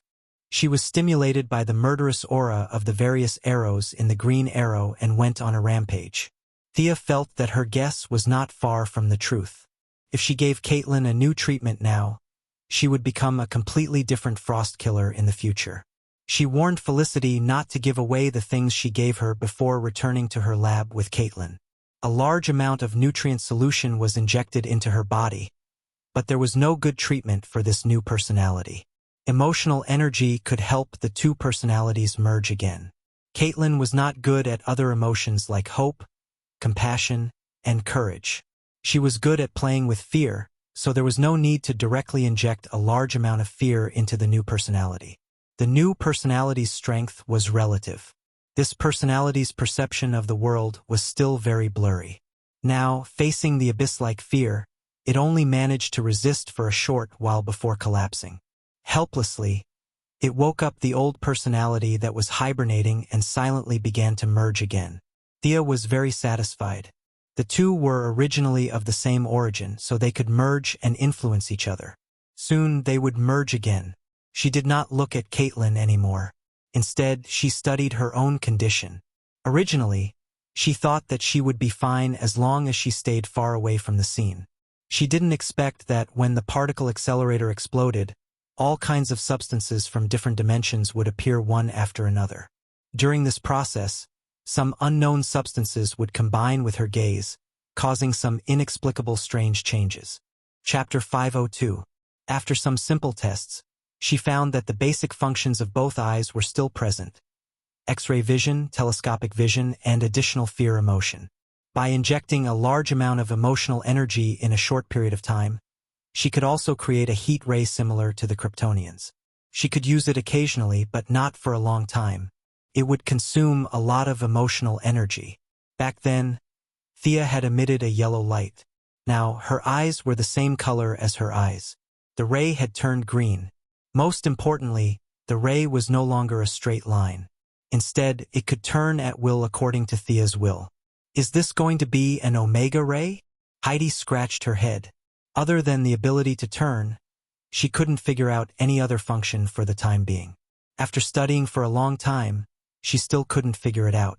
She could only think about it later. Caitlin slept in her high-tech medical cabin for 3 days before she woke up. This was not the kind sold on the market. It was prepared by Thea for her family and friends. As long as they didn't die on the spot, they could be saved. Where am I? Caitlin looked around. She had never been here before. Her mind was in a mess. Thea waved her hand in front of her face. Do you remember me? Caitlin stared at her for a long time before she remembered. Thea? Yes, it seems that your memory is recovering. That's good news. I remember. I was in a cutting-edge laboratory. Then, Ronnie? Who's Ronnie? Caitlin rubbed her white hair desperately. Her face was full of pain and confusion. Thea roughly explained the situation at that time, leaving out all the guesses. In the end, she said, the two personalities merged. Although this is still you, it's like a new personality accepting the memory of the past. The old Caitlin doesn't exist anymore. Thea had a good impression of the old Caitlin. She was honest, kind, responsible, and full of good points. Her current personality was actually formed based on her old personality. The good parts were basically inherited, but the influence of the Frost Killer was still unavoidable. Her gaze was always cold, and it was a sharp contrast to the Caitlin who used to treat everyone warmly. As for Ronnie, he should be your fiancé. I don't know much about him, Thea said as she showed Caitlin some photos and videos. These were the results of Gideon's searches from various regions. He had ordered them to be made into a short film and replayed Caitlin's life experience in video form. Needless to say, the effect was not bad. Caitlin was already enlightened before it finished playing. Oh, I remember now. Ronnie is my fiancé, and you're my best friend, Caitlin confirmed. Thea felt a little choked. Their relationship could only be said to be ordinary. How could they talk about this? After asking a few questions in a roundabout way, Thea suddenly realized that in order to integrate her personality, she had instilled a little too much fear. In the fused subconscious, Caitlin had some kind of effect similar to Stockholm Syndrome.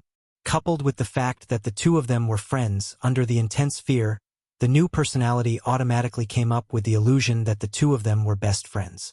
It was a little exaggerated to say that it was an illusion. No matter what the truth was, the two of them were good friends. This was the basis of the integration of the new personality. If this was denied, Caitlin's new personality would not be mentioned. That's right. You're a very good friend of mine. A very good assistant. Thea's tone changed as she spoke. After all, when she first introduced Fiora as her adjutant, Diana had been suspicious for a while. This friend could easily cause a lot of confusion. Her personality was still very young. A lot of memories were instilled in her mind. Caitlin did not care about the difference between the two terms. As long as they were related, she accepted the role of an assistant. Caitlin moved a little on the spot, and the temperature in the room began to drop rapidly. Caitlin seemed to know that she was in trouble and quickly stopped. It was not good to be too strong. She could not control it at all. Thea directly used magic to seal the few channels in her brain that controlled her ability. Afraid that she would be in danger because of the seal in her body and could not use her ability, Thea gave her a replica light ring. This replica light ring had two functions. The first was to hide the existence of the ring. The second was to temporarily open the seal in Caitlin's body. As for her white hair, there was no need to hide it. She had disappeared for 3 days. There had to be an explanation. Yes, Thea planned to let her return to Reverse Lightning. There were still 9 months until Barry Allen woke up. Although the alias Dr. Wells had a bad reputation, Reverse Lightning had at least gotten rid of the public's attention. Who knew if he would obediently stay for 9 months? If he did something wrong, Thea would be in a passive position. She told Caitlin that no matter what Reverse Lightning asked, she did not know. If he mistakenly thought that Caitlin had awakened a teleportation ability, that would be fine. Thea made up more than 10 excuses on the spot and asked Caitlin to memorize them so that she could improvise in the future. She also asked Gideon to simulate Reverse Lightning's thinking and behavior. After a few tests, Caitlin played the role of a frightened young woman perfectly. Whether it was frowning and saying that she did not know, or thinking hard but could not get an answer, Caitlin, who was no longer obedient, played the role very well. Not long after Caitlin returned, she sent back a new message. Reverse Lightning only asked a few questions about her whereabouts and gave the whole laboratory a long vacation. They could stay or leave at will. He was also busy playing the role of a middle-aged scientist who had been tortured mentally and had his conscience whipped.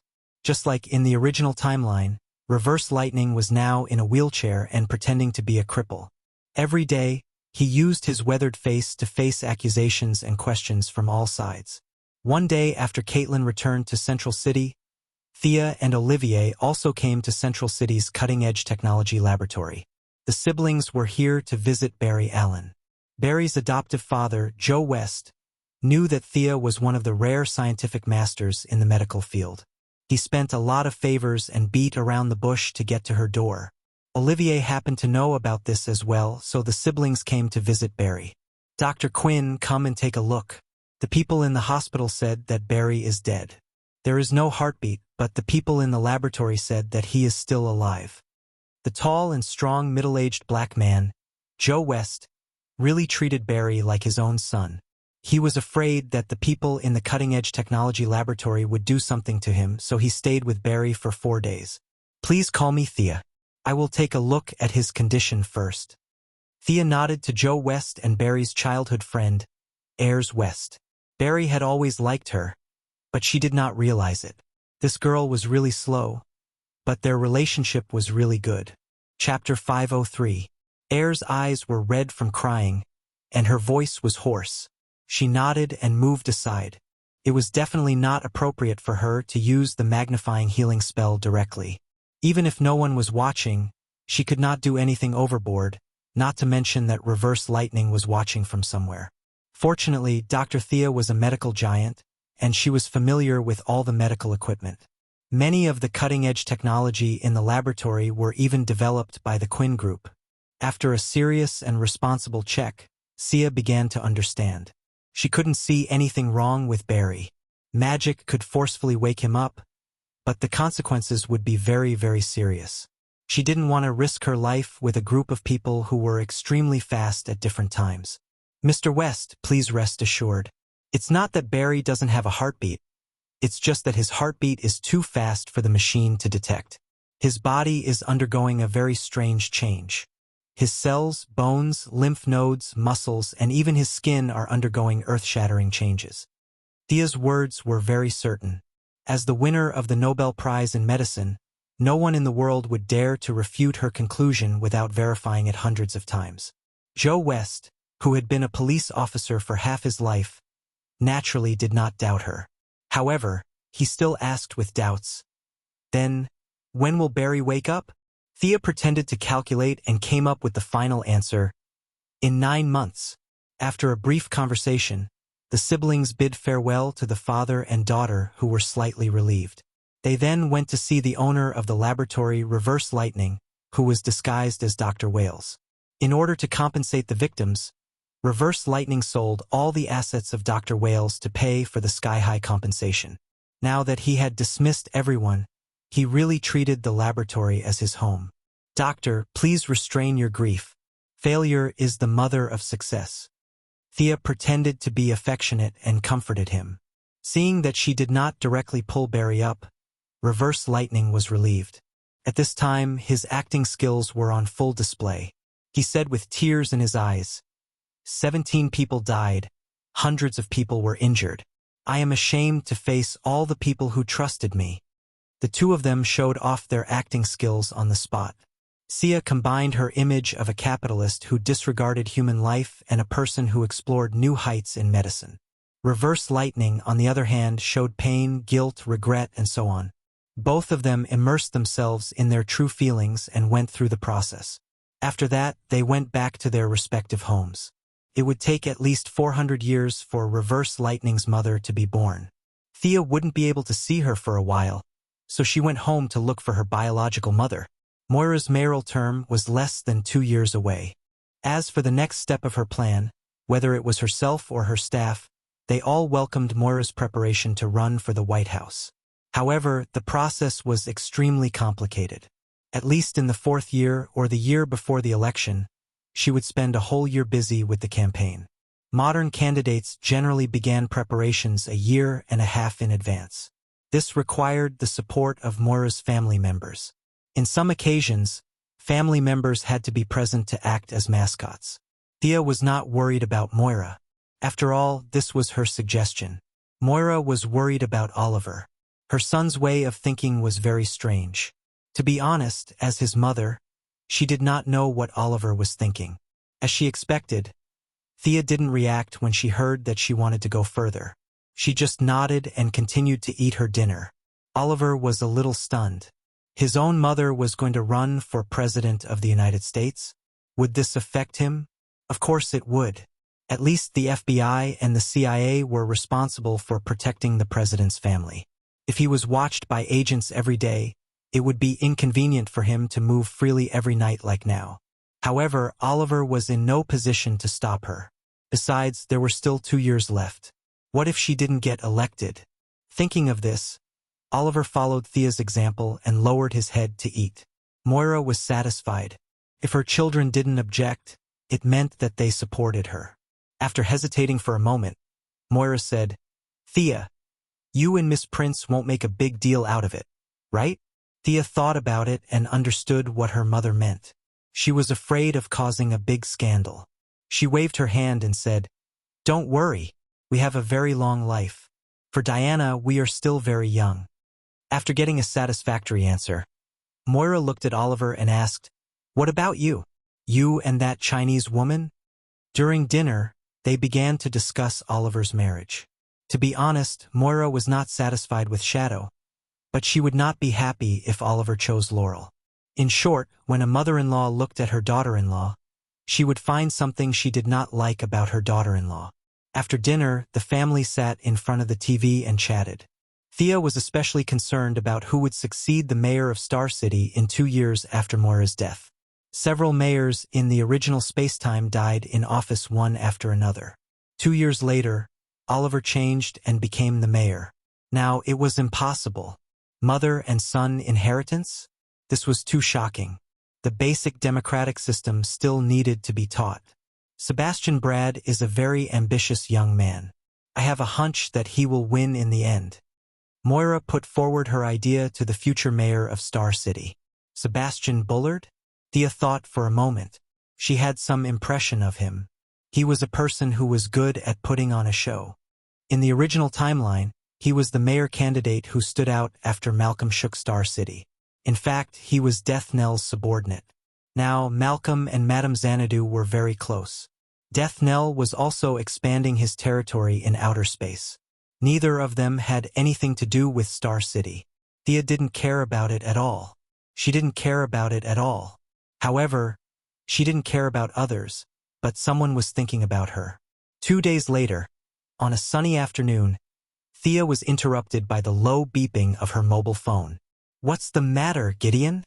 "Someone has triggered the confidential document codenamed M," the artificial intelligence reported emotionlessly. "Show it to me." Thea turned on the desktop monitor. "A minute ago, someone tried to retrieve information about Star City Hospital's Dr. Jill and your birth certificate from 22 years ago." Thea rubbed her forehead. "How did you deal with it?" "I intercepted it according to the preset plan." But the other party didn't give up. Inferring from the information in the other party's computer, the other party is digging deeper into this matter. After Gideon finished speaking, he displayed a large photo on the screen. The other party was a Caucasian man in his 30s. He was dressed very plainly and had a long face. He was not good-looking, but his eyes were very spirited. Thea looked at the name displayed at the bottom of the screen. Sebastian Brad. She laughed. Such a rotten fish dared to investigate her background? He really didn't want to live anymore. This was the arrangement of fate. Thea thought for a moment. She took out the light ring and contacted Death Knell, who was far away in outer space. He was the most suitable person to do this.